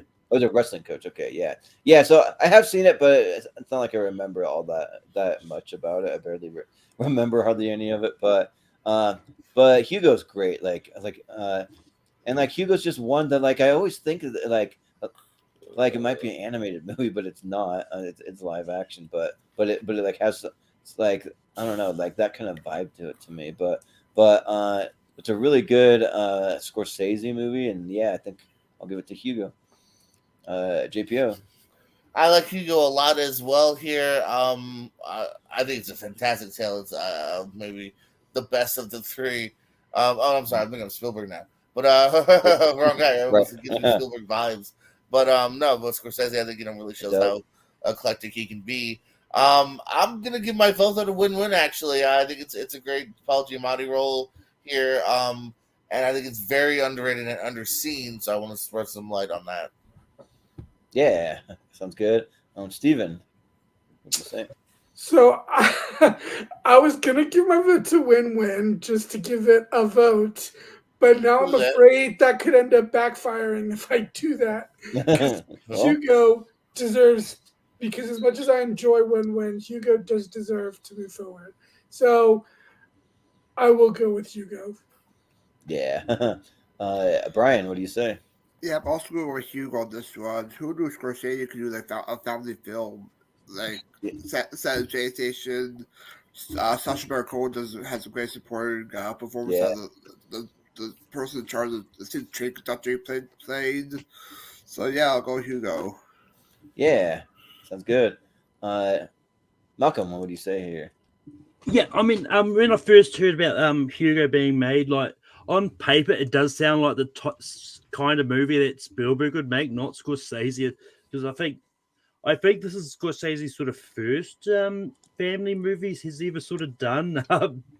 Yeah. He's mostly been doing like more on the adult gangster side of cinema, but yeah, and Seven, I don't think you ever had to worry about Win-Win overtaking because I would have gone Hugo anyway. Yeah, Hugo's a good movie. And yeah. Yeah. I just didn't and want also, to take a chance.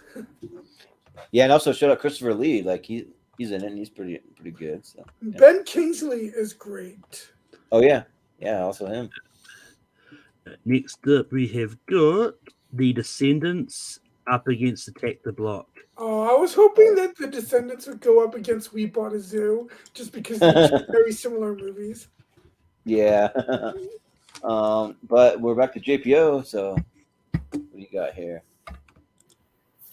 Oh man, it's a good one. Attack the Block's a lot of fun here. I'm glad it was kind of one of those like little movies that they got out and out in front of more audiences here. Damn though, I'm gonna give it to The Descendants here. Not only did it give Reno 911 alumni Jim Rash or Community, you might know more from Community, an Oscar, but that George Clooney last monologue is fucking killer. When he says goodbye to his wife, and it's a supremely well written movie. That's why I'd won that Oscar for writing. So I'm gonna go Descendants. Yeah. Steven, what do you say here? So I haven't seen Attack of the Block, but I do Ooh. love The Descendants, and doesn't get enough love for that movie. Judy Greer. She's got a small part, but she's great in it. So I'm gonna go with The Descendants. Yeah. Brian. Yeah, I haven't seen Attack the Block either, so I'll go with Oh man, you guys are Descendants. killing me. Attack the Block's great. Malcolm. Yeah, I haven't seen Attack the Block either. Damn. It's not really been one I'm Damn. been that interested in, to be honest. Oh, really The good. Descendants is a really heartbreaking story. And I watched it for the first time for this. I didn't expect to love it as much as I did. So I'm going to go The Descendants. Yeah. So I'm actually the other way around. I haven't seen The Descendants, but I've seen Attack the Block. Yeah, and The Descendants looked really good. I mean George Clooney is usually pretty solid. I'm a big Shailene Woodley fan. She's so good in this. Yeah, This is her breakout. And it looked really, yeah, it looked really good. But so it would have had a little more time. I probably would have watched it. But Attack the Block's great. Like it's one of the first movies for John Boyega, and it's just him and in like suburb of London, just defending his neighborhood with a bunch of other friends from aliens, and the aliens attack. But it's actually like really well written. It got some great humor. Even has Nick Frost being the weed dealer. He's up at the top floor of this building. They go in it. He's like growing all this weed, and he's like really funny in it too. And I would highly recommend it. So yeah, I will vote Attack the Block. But Descendants will move on. Descendants. And that is the last one on this side. All right. I'll do it for part one. Well, I mean, for all the movies that are going to be here anyways.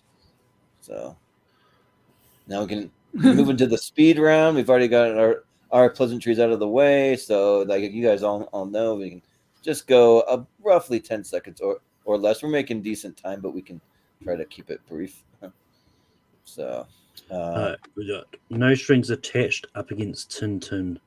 Yeah, and it'll be Steven first. So you're gonna go for Tintin. Yeah. Brian. Tintin. Yep. Malcolm. Yeah, as much as I would have loved to get No Strings Attached into the championship and hope that Friends with Benefits does the same thing. I love Tintin more, so I'm going to go Tintin. Yeah, and I believe the winners of these will be in the championship, right? Is that where we're at? Okay, yeah. So, yeah. And then you can kind of think about how you want to vote after. Some movies are guaranteed to be in there. So, but yeah, I am a big Tintin fan. Like, I hope we someday get a sequel, but I'll go Tintin. JPO? Not by as much as you guys, but Tintin as well. Yeah. Yeah. Honestly, I think the chance of a sequel's kind of not going to happen now. Yeah, we have more chance of getting like a remake probably than a sequel. But or a reboot, probably a reboot. But yeah, Cabin in the Woods up against Limitless. Yeah, and it'll be Brian first. Limitless. Yeah. Malcolm. Cabin in the Woods. Yeah, I'm only doing this because we see Cabin in the Woods a lot, even though I acknowledge Cabin in the Woods is the better movie. I'm just going to vote Limitless here. See what happens. GPO. Well, you convinced me. I'm going to go Limitless as well. I love Cabin in the Woods, but I think we've hyped the shit out of it enough, and Limitless deserves some love. Yeah, and Cabin in the Woods has won a tournament finally because we did the one where Austin really championed it. So, yeah, it's been in a lot. But Steven? Limitless. Yeah.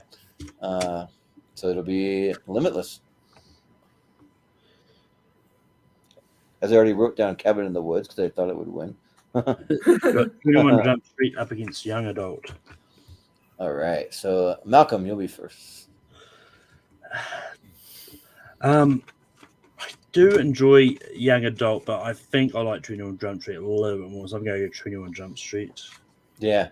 For me, like, I'm just using some logic here that we talk about the 21 Jump Street movies all the time, and I want to show some love to my favorite actress, and Young Adult doesn't get talked about that much. And plus, it is the 2011 movie. I don't usually do that either, but it is the 2011 one, so I'll vote because of that. But JPO? Yeah, no. 21 Jump Street here, yeah.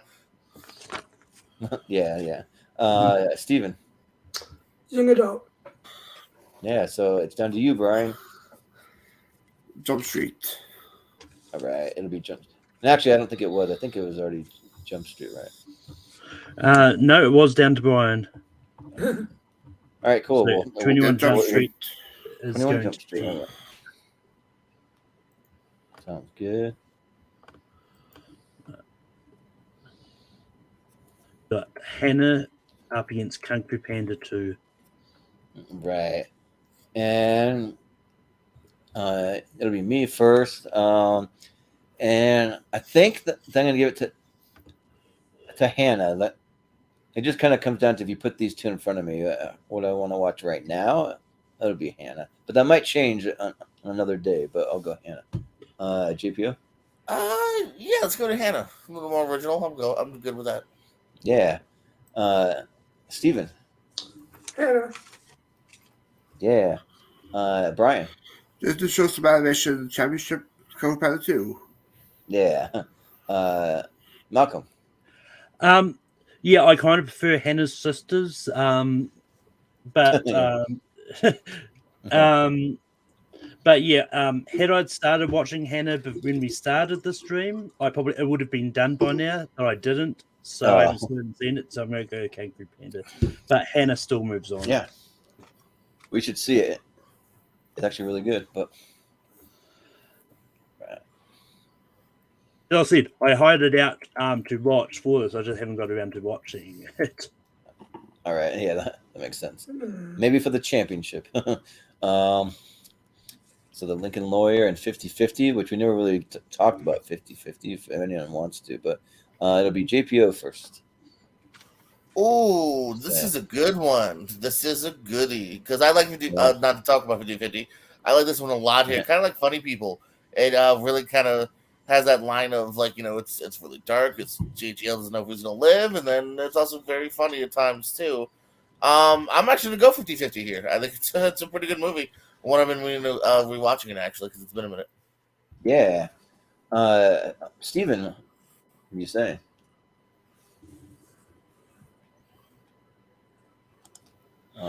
He's frozen, I think.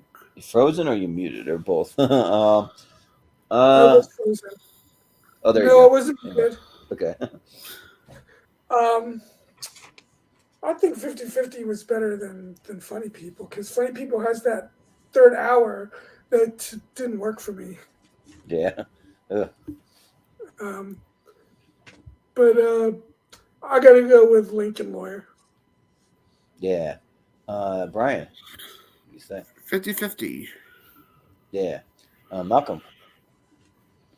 Wait, is Funny People a 3-hour movie? I don't know if I had a third hour to people. Maybe, I don't know.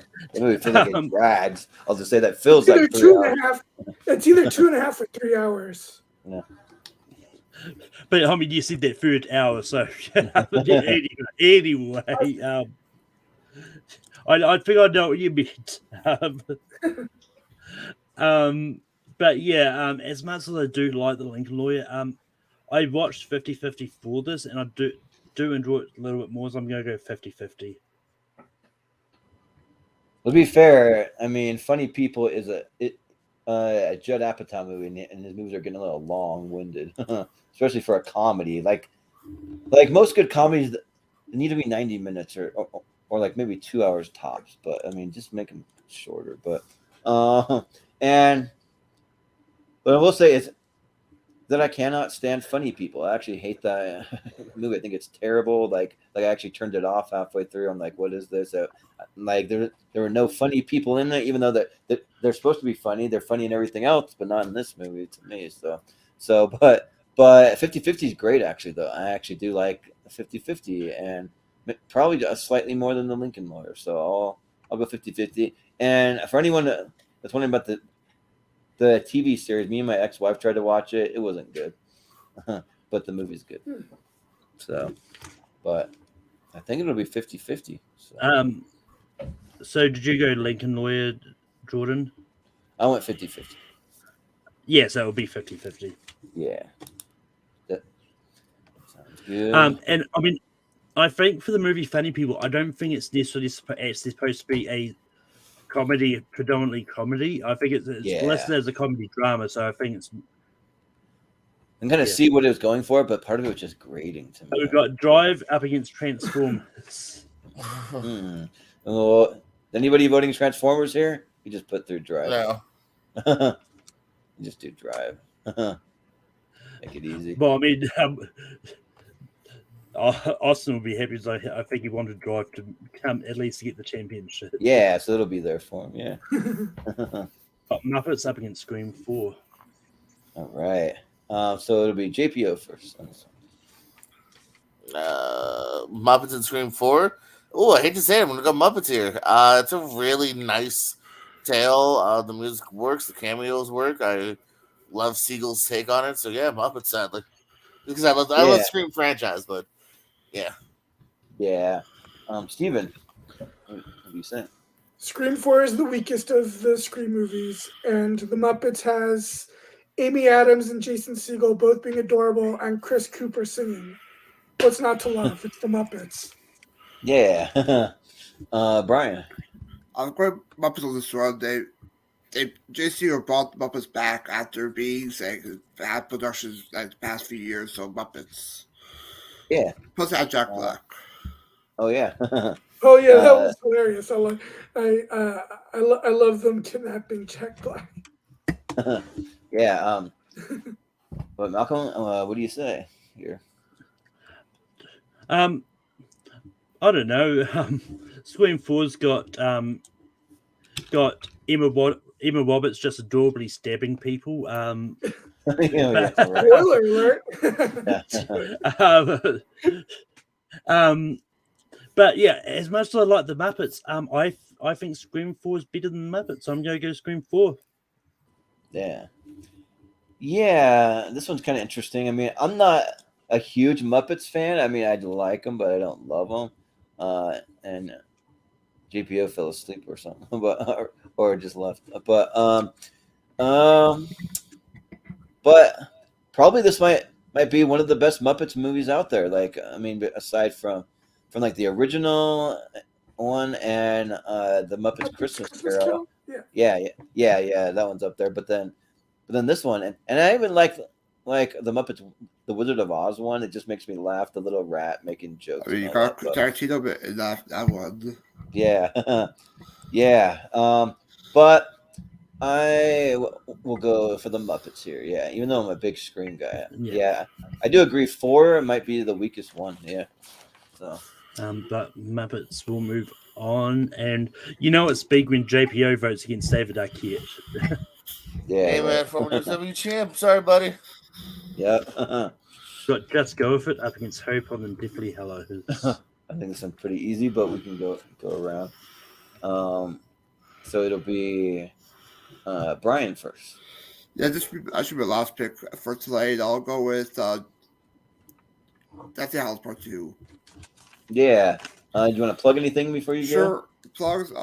I did Changing Most Spaces. I'll be on Pierce Code Friday, defending my Pistolist belt. I'll be back here on Friday also for the championship. And my match should be dropping this week on Bay Musi America, which is the animation. Nice. Yep. Thanks, Brian. I'll see you. All right. So, Malcolm, what do you say? Yeah, I mean, I like Harry Potter. I'm a big Harry Potter guy, but I really enjoy Just Go With It. So I'm just going to go with Just Go With It. You're just gonna go with it. All right. Yeah. Yeah. I mean, it's my fifth movie of all time. My favorite Harry Potter movie, Deathly Hallows Part 2. I gotta go with that. JPO. Yeah, I mean, like I said before, Just Go With It is fine. I really like the ending, so Deathly Hallows too. Yeah, and like they always give Nick Swartzen the dumbest things to do in these movies. He's like delivering goats, like the babies from goat or something weird. You know what's sad? This might be one of his better roles too, because like in Grown Ups 2, I legitimately want to chapter skip his scenes. Yeah, right. Same here. He's so fucking bad in that. And what sucks is I love him as a stand-up and as a dude. Same here. Like I've seen him live, and he seems like a good dude. Same but here, oh my god, and he's great. Yeah, he just I don't know, something about his screen presence sometimes, like what he's great in like Reno 911 when he pops up. Yeah. So just weird in these movies, but Steven, what do you say? It's a good thing Brian voted before you left, because then it would have been a tie. Let's just go with it. Oh, that's crazy. That almost got tied. Damn. Yeah, almost. Yeah, that is crazy. Ugh. I mean, it still would have been Deathly Hallows Part 2 because it would have gone to JPO. So yeah, it still would have been fun. Yeah, in the end. But now you can save your tiebreaker. Shout out to Terry. Yeah. Terry. Yeah. And I mean, in this film, we're going to see more Harry Potter moving on from now. So yeah. Fast 5 and Ringo. Yeah, I mean, I really like the first 5 movies. I have 6 and on. They're fine, but they're kind of underwhelming to me. Yeah. I think this time it'll be Malcolm first. Yeah, I still haven't seen Rango. I'm going to go Fast 5. Yeah, I think Rango is a really unique, kind of interesting movie. I know some people who are kind of weirded out by like the way the animation styles, but I think that's good. But yeah, Fast 5 is my favorite Fast and Furious movie. I think that's the best. I mean, I kind of have like about 5 of them that are good, and then it kind of like dips down for me. But this one's one of the good ones. So Fast 5. JPO. Yeah, I mean, real quick, as we skipped it before, I forgot. I was fighting that Smurf shit. Yeah, but yeah, I mean, give credit to Rango. It is unique, but in like a really kind of like cool, interesting way, and it's something that I actually revisited recently. And like, yeah, it's kind of a cool flick here. But yeah, it's against maybe the best of the franchise here. Just If it's the heaviest hitting one here. You got The Rock. You got everyone kind of on cue. So, yeah, Fast 5 will get my vote. Yeah. Steven, what do you say? Still haven't seen Rango, so Fast 5. Yeah, so it'll be Fast 5.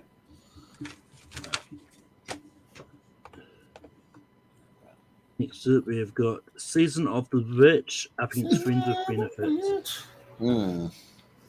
All right. And I'm up first. I may be the only one, but I like Season of the Witch. Sue me, but I'll vote Season of the Witch. GPO. You know what sucks? I actually choose No Strings Attached if I had to pick between the two Fuck Buddy comedies, but Yeah. since that's not the game here, Friends with Benefits actually is my vote. Yeah. Sounds good. Steven. I think I know where you're going, but I don't even remember if I've seen Friends with Benefits, but I'll go with that. yeah. And Malcolm. Imagine the reactions of people if we get Season of the Witch into the championship. That is not going to be the case. I'm going to go Friends with Benefits. Yeah. Okay. Friends with Benefits. All right. Once again, if it was a tie, it would have gone to JPO. He would have nabbed it. I do like chaos though. You could have convinced me, maybe. Just Yeah. I haven't seen Season of the Witch either. So. All right. Paul versus Tinker Tailor Soldier Spy, and it's JPO first. Yeah. In this case, I didn't get to do it last time, but I'm definitely happy to do it this time. I'm going to vote for Paul. Yeah. Steven. Paul easily for me. Yeah. Malcolm. Yeah, I haven't. I've seen Paul. I think it's good, but I really want to see Tinker Tailor Soldier Spy, so I'm going to go vote for that to get in the championship. Yeah. Yeah, I still think it's boring. Tinker Tailor Soldier Spy, but Paul, it's a lot of fun. I didn't vote for it last time, but I do really like it. I mean, anything that has Simon Pegg and Nick Frost, like they're just too good to really have any bad movies thus far. I mean, maybe I don't know if they ever will, but I'll vote for Paul. Yeah. So it'll be Paul. Paul will move on. That we got Cars 2 up against Moneyball. Moneyball, let's move. Yeah, anyone that voted in Cars over Moneyball? No. Cars 2 was lucky. Yeah. So fucking lucky if I lucky. Yeah. If we had Cars 2 in the championship, people would. I mean, to be fair, even if like, Jack and Bill won, I still would have gone Moneyball. Yeah. No, but I said the fact that Cars 2 got into the second round, I'm just saying it got lucky. Yeah. Tree of Life up against Fright Night. All right, so it'll be Steven first. I know it's not going to happen, but I would love to see. I would have loved to have seen Austin's reaction if the Tree of Life made it to the championship, Especially over Fright Night. Yeah. But do it to him? I'm going to go with Tree of Life for real, not just because of that. I know I'm probably going to be the lone vote for it, but I don't care. Yeah. Well, Malcolm. Yeah, I still haven't seen Tree of Life, but I really do enjoy Fright Night. I'm going to go Fright Night. Yeah. And I tried to watch the Tree of Life, couldn't get through it. So, and Fright Night's great, so I'll go Fright Night. JPO. I could do some chaos. I do enjoy making Austin mad, but no, I'm gonna follow my heart here. I like I said, I got some respect for Tree of Life, but I have a lot of fun with Friday Night. So Friday Night. Yeah, Friday Night deserves it. Yeah, no, I mean, if Tree of Life was up against something that I didn't really love as much, I probably would have voted for it. But yeah, yeah. We've got Real Steel up against Super. Right. It'll be Malcolm first. Yeah, still haven't seen Super. I really do want to though, but I'm gonna go Real Steel. Yeah. Super's probably one that I can rewatch at some time, like just because I remember liking it, but I just don't remember a lot about it. So, but I remember Real Steel. I remember a lot about that. I've seen that a few times, and it's really good. So I'll go Real Steel. JPO? Yeah, I'm gonna go Real Steel here as well. Super has its moments, man, but I don't know. Maybe the honest of it threw me off a little bit too much. While Real Steel just kind of had a nice, decent time with throughout it. So Real Steel. Yeah. And Steven? Real Steel. Yeah. Right. Got Hangover Part 2 up against X-Men First Class. All right. This one's easy. I mean, unless anyone's really super passionate about Hangover Part 2, anyone going at Hangover Part 2 over First Class? Nah, it barely made it past whatever it fought last time. Yeah, I almost said it too. Yeah, just move it on. So, yeah. Hugo up against the Descendants. Ooh. Okay. This is a tough one. Yeah, I'm just writing it down here. I my top 10. Yeah, and it's me first. And yeah, I still haven't seen The Descendants, but would I want to? So, you know what? Just because of that, because I want to see it, like I want to put it in the championship, so hopefully I can have another excuse to watch it. So I'll put The Descendants. So yeah, JPO. Try to see if I don't do you a favor. No, I like Hugo more. Hugo. All right. Well, we'll see what happens. Steven. Well, I never need a reason to watch a movie if I want to watch a movie. Yeah, that's true. There's just a lot of options out there. So it's like. These are both in my top 10 of the year, but I have Hugo ranked slightly higher, so I'll go with Hugo. Yeah. And Malcolm. Yeah, I do like Hugo, but Descendants just blew me away when I saw it, so I'm going to go Descendants. So JPO gets the tiebreaker vote here. Ooh, we got a tie. Oh, Hugo. Ah, okay. I'll find some other one. We're doing a Batman match where we may throw in Clooney, maybe. So we'll see it. I mean, if you're going to leave out like Affleck, then I think you could probably put Clooney in there. Yeah, because we've already done a Ben Affleck and Matt Damon match, so yeah, we might just do that. All right, but all these are in the championship. Nice. So yeah, it's time to find out a winner here. Got Tintin up against Limitless. All right, and I think it's Steven first. So, what do you got? I'll go with Tintin. Yeah, Malcolm.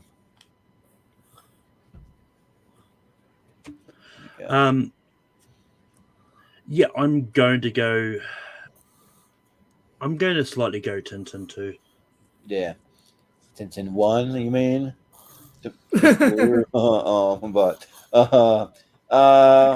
Yeah, I'm gonna go with Tintin. GPO. I'm gonna go Limitless here. Yeah. Oh, Steven? But already voted. Oh yeah, you were first, so then it's Tintin. Yeah, that's right. That's right. Next up, we've got 21 Jump Street up against Hannah. All right, and it's Malcolm first.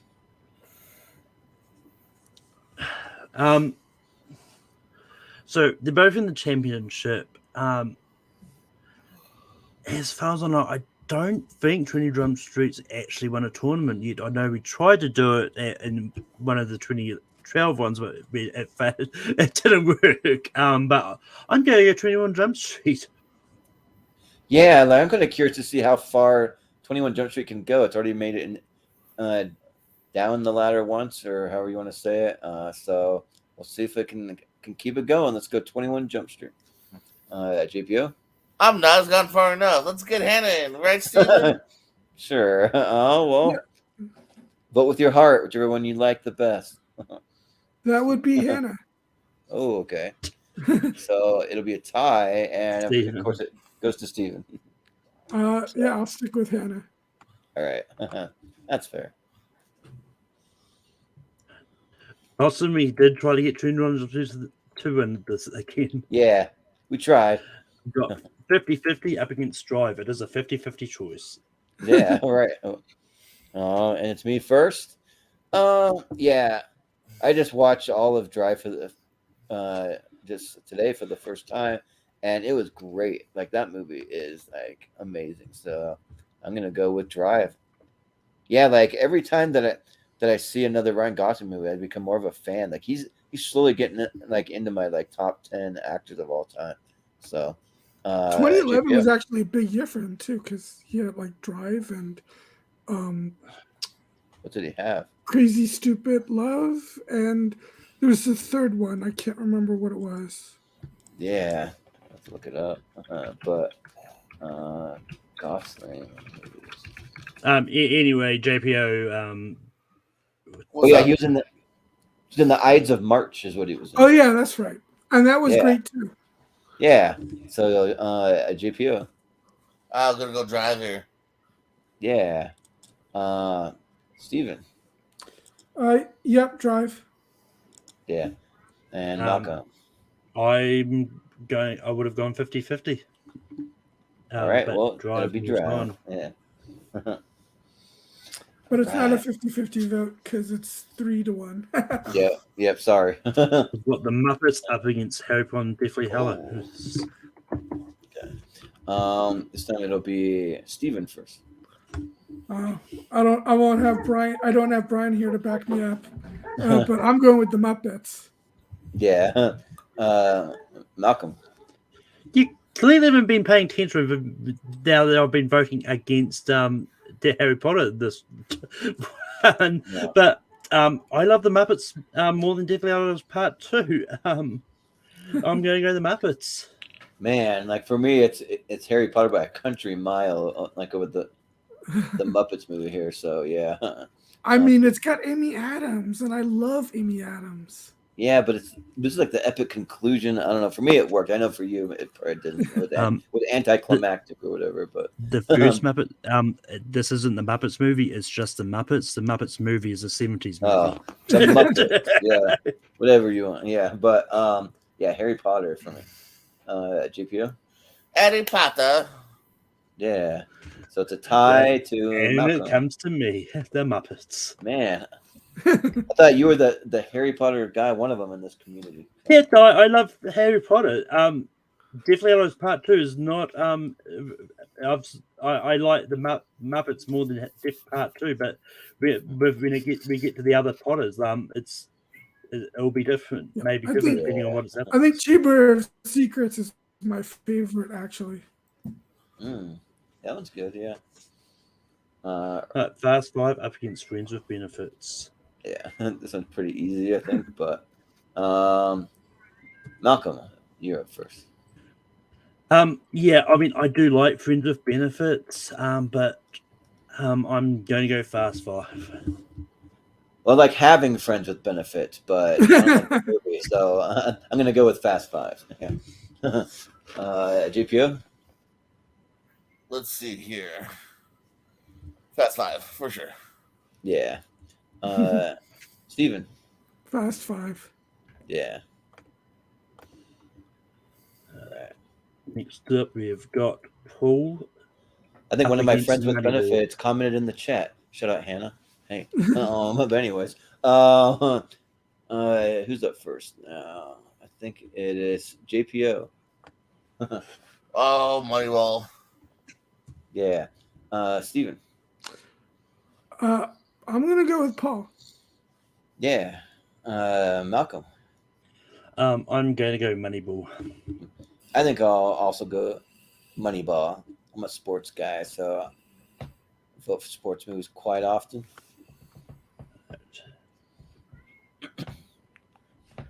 Next up, we've got Fright Night up against Real Steel. All right. It'll be Steven first. Real Steel. Yeah. Malcolm. Fright Night. Yeah, this one's pretty close for me, but I think Fright Night just edges it out a little more. Just blew me away just a a little bit, but they're both like big surprises I didn't expect much out of, and yeah, Fright Night. JPO. Fright Night. Yeah. So it'll be Fright Night. Let's go. Next up, we've got X-Men First Class up against Hugo. Oh, Alright. this one's tough. Yeah, it'll be Malcolm. Got some time to think about it, Steven. But yeah, I like X-Men First Class, but I like Hugo just that little bit more. Hugo. Yeah, you know what? Like, I like them both, but I think that I edge it out to Hugo also. So I'll go with Hugo. JPO.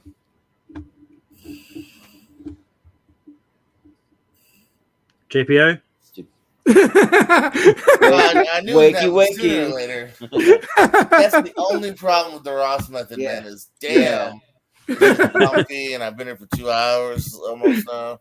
All Lay right, down with your head on a pillow. It'll happen. Yeah, I know, man. It's a nice pillow. X-Men. Yeah. All right. Steven. Well, Hugo's in my top 10, and X-Men First Class is probably top 20, but it doesn't quite make my top 10. So Hugo. Ooh, it'll be Hugo. Hugo to the next round. Hugo. Right.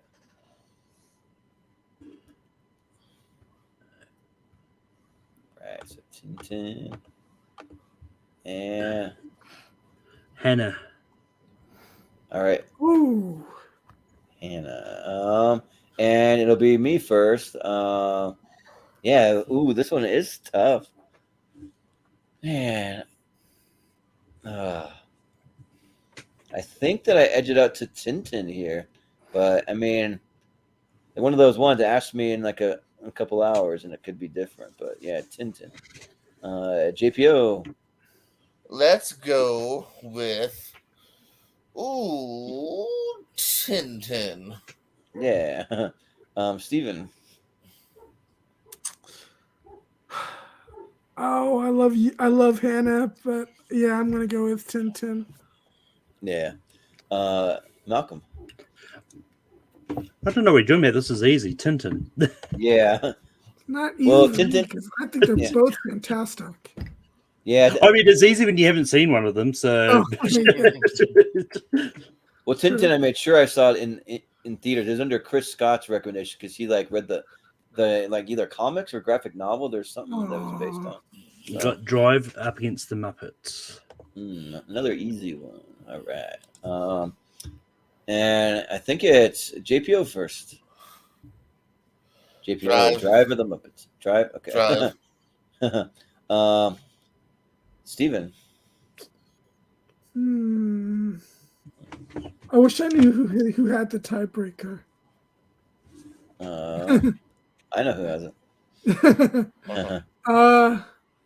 This could backfire on me, but since I think I know where it's going, I'm going to go with the Muppets.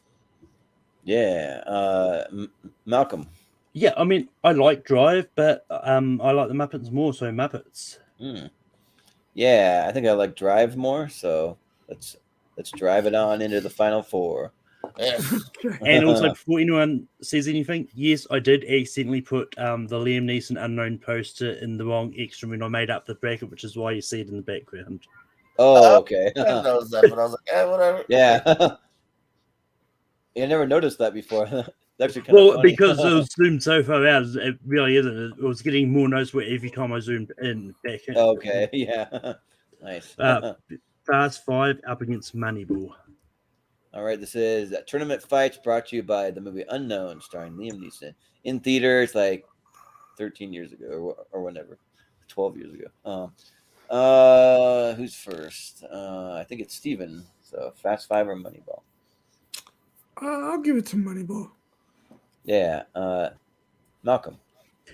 Yeah, I mean, they're both pretty close together for me, but Moneyball just edges it out. I think that for me, it's Fast 5 kind of easy. Like Fast 5's in my 128, Moneyball's not, but Moneyball's slowly like inching its way towards my 128.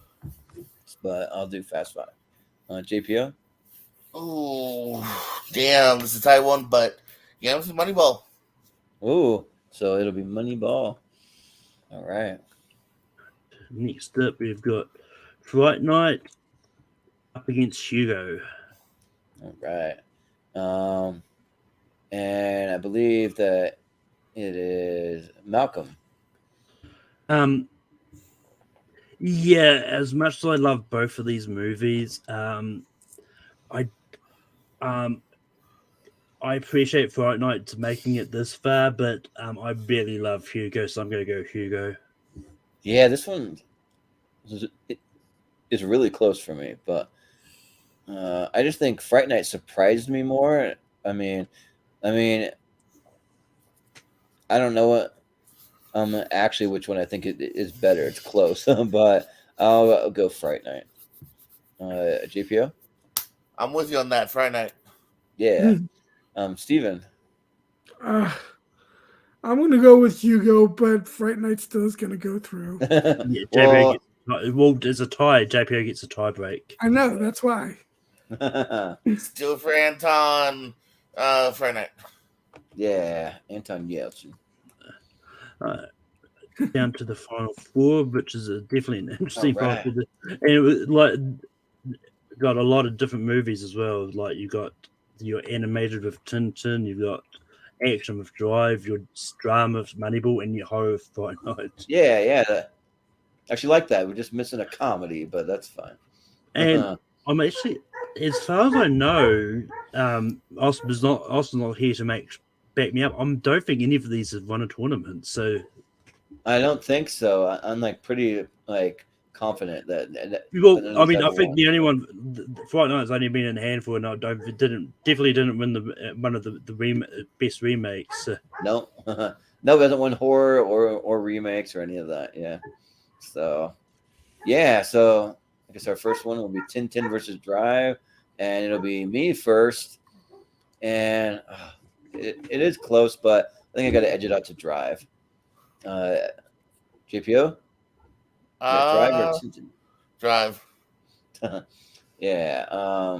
Steven? Yeah, it's great that Tintin made it this far, but Drive. Yeah.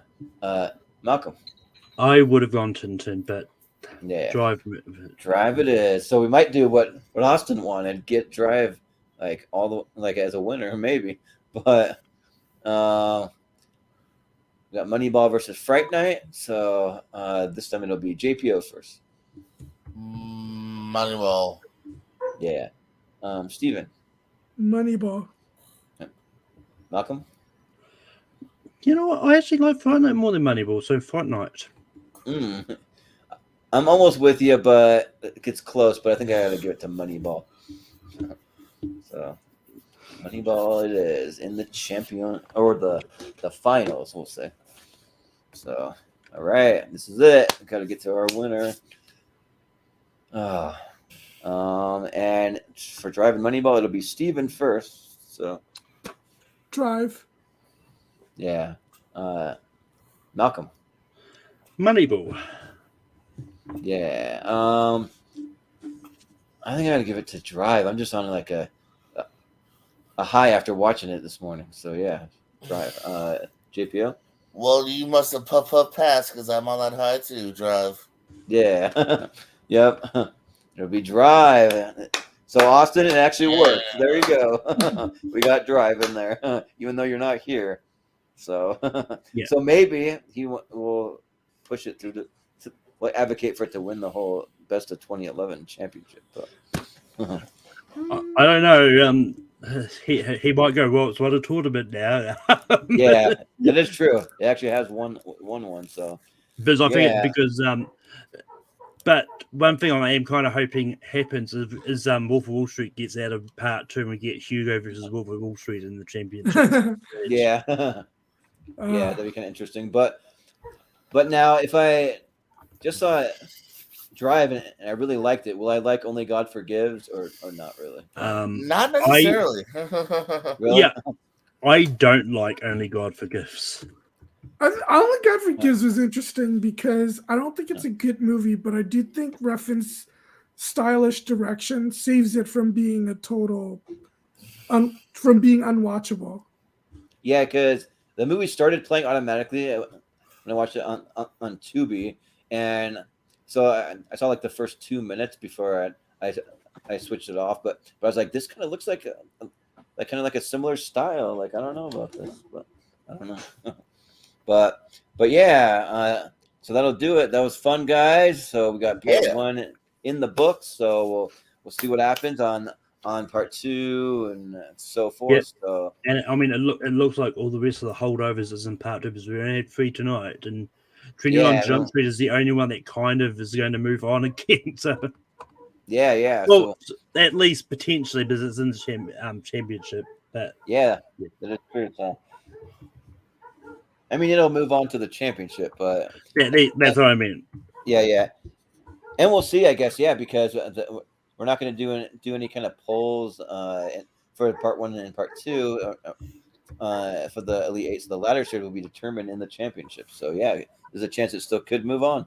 So but yeah, we'll just do some plugs and that'll do it for us tonight. So we'll start with JPO. Where can we find you? Yes, guys, we're doing. I was preparing for a lot of trivia and fun over at my 2 channels. I was calling it Trivia Week because we're doing between the Pierce Co. and Pierce Wrestling. We're doing wrestling trivia, movie trivia, Jeopardy, Twibbits, countdowns, all sorts of fun stuff coming up in the next week. You should check out those 2 channels. Yeah. If we have anything tomorrow night, hit me up. I'm actually free. Check out the sign-up sheet. We got a free for all tomorrow night. Nice, yeah. I'll definitely do it. So yeah, but Steven, where can we find you? Find me all over all the social media things and Letterboxd as Shepard82, and I'll be back for part 2 and maybe the championship. I'm not sure. Yeah, just let us know on your schedule. It's all good. So yeah, cool. Sounds good. Malcolm, where can we find you? You can find me on Tape 3 hosting Rankum every Sunday night. This week we're doing 90s rom-coms. You can also find me hosting trivia over on Full Metal and all that. And you can find me back again here with How I Randomizer shakes things up, because part 2 is going to have a lot of big movies, because you've got things like all the MCU movies that came out in 2011. Yeah. I think there's only 2. There's like Thor, and then there's Captain America, the first Avenger. Yeah. I think. But you've also got like Mission Impossible and a whole bunch of other franchise stuff over there in part 2. Yeah. Just looking to the little thumbnail that I made here, I like put some of the movies in there. I don't know which ones. Warrior still hasn't shown up yet. Yeah, and then Drive was there tonight, and First Class and Harry Potter. So we got 2 of those ones tomorrow. But yeah, cool. Anything else, Malcolm? That's it. About it. All right, sounds good. Yeah, and then for the Movie Hero Network, you can find us on the social medias at Movie Hero 2121 on Twitter and Instagram, and on my personal Instagram it's Jordan83616. And then there won't be any polls, but we do run the Schwinn on Friends and Family group where we're pretty active. And if you have anything that you're working on, anything you want to promote, like any projects, a YouTube channel, anything like that, you can post to your heart's content over there. We'll share it out. We'll tell people to subscribe to your stuff, all that stuff. We support each other over there. So yeah. And we do have a Patreon. If you go to patreon.com/movie hero, we're getting ready to do a podcast soon. I need to talk to Austin probably next time I see him. But when we're going to do our podcast league now episode, that'll be actors and actresses we can't stand, or or that noise. So we'll be heavy on the Kristen Stewart for me, so I can talk all about that. See if there's anything that I actually like, because I kind of want to go into things like maybe there may be one out there that I do like. Well, we told you maybe, like Happiest Season, Underwater. Yeah, Happiest Season. I'm not huge on Underwater, but I did kind of like Happiest Season. So yeah, but and then Panic Room. Yeah, and I also kind of like that, like it's like Adventureland. Like yeah, there you go. Yeah, but we have trivia coming up this Sunday, so we're gonna see if our current champion Ryan Permerson can defend for the third time. We'll see. But he's going up against some heavy hitters. Austin will be back in. We got Mark Edward Hoyk on there. We got JB3. We got a few pretty tough opponents. So we'll see what happens. But and also on the Patreon, we're doing some drafts. We got an animation draft that'll be coming up shortly after we wrap up our tier ranker that's coming up soon for our best animated movies of all time. So that will be coming soon.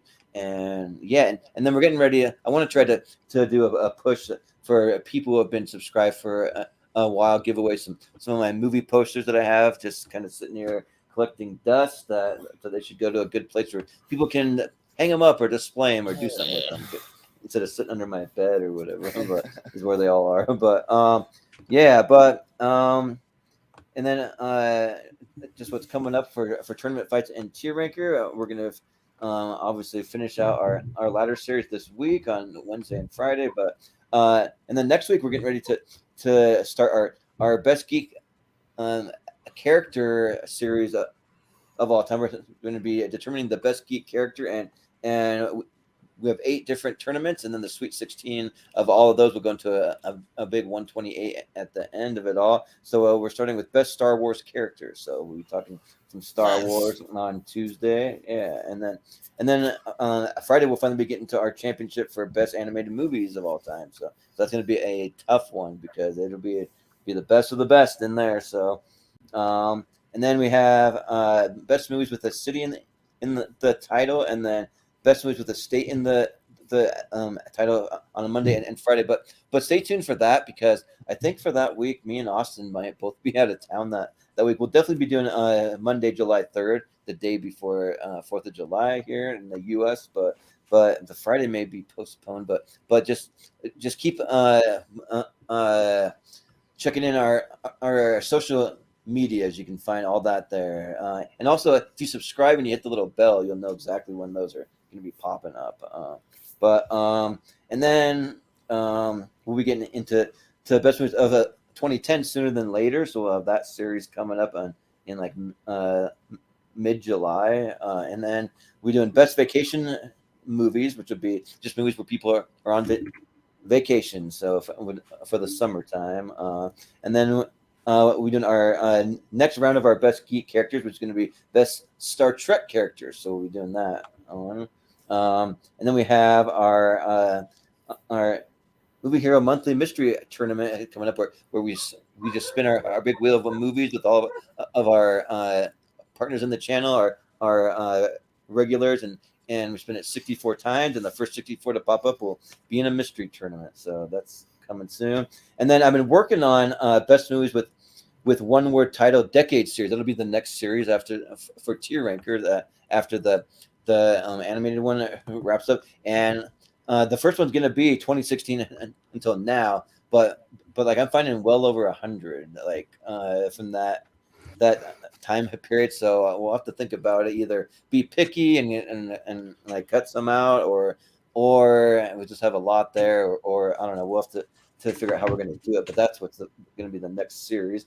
And then just to throw in a few extra ones, we got the Battle of the Toms coming up. So that'll be Tom Hanks versus Tom Cruise movies. So that's coming up. And then we're going to be doing a Best Animated Movies Championship tournament. So for a tournament 64, we're going to take every single top 10 from every decade plus every honorable mention, and that'll make 63. And we're going to throw in one more. And everyone was kind enough to let me pick or throw in my favorite movie which will be Mulan, my favorite animated movie. We'll just throw that in there as a wild card in there. And then we doing best westerns, and then best movies with a country. The title will eventually get to that too. We're doing a lot of geography, so yeah. But yeah, that'll be a little preview of what's coming up here soon on the channel. So yeah, and we'll be back again Wednesday. So thanks again, guys, and that'll do it. So for JPO, for Steven, for Malcolm, for Brian Nussbaum, for Matt Munoz, so that wasn't here but was supposed to be, I guess. I hope it's okay. But I've been Jordan, the movie hero Anderson, and we'll see you next time.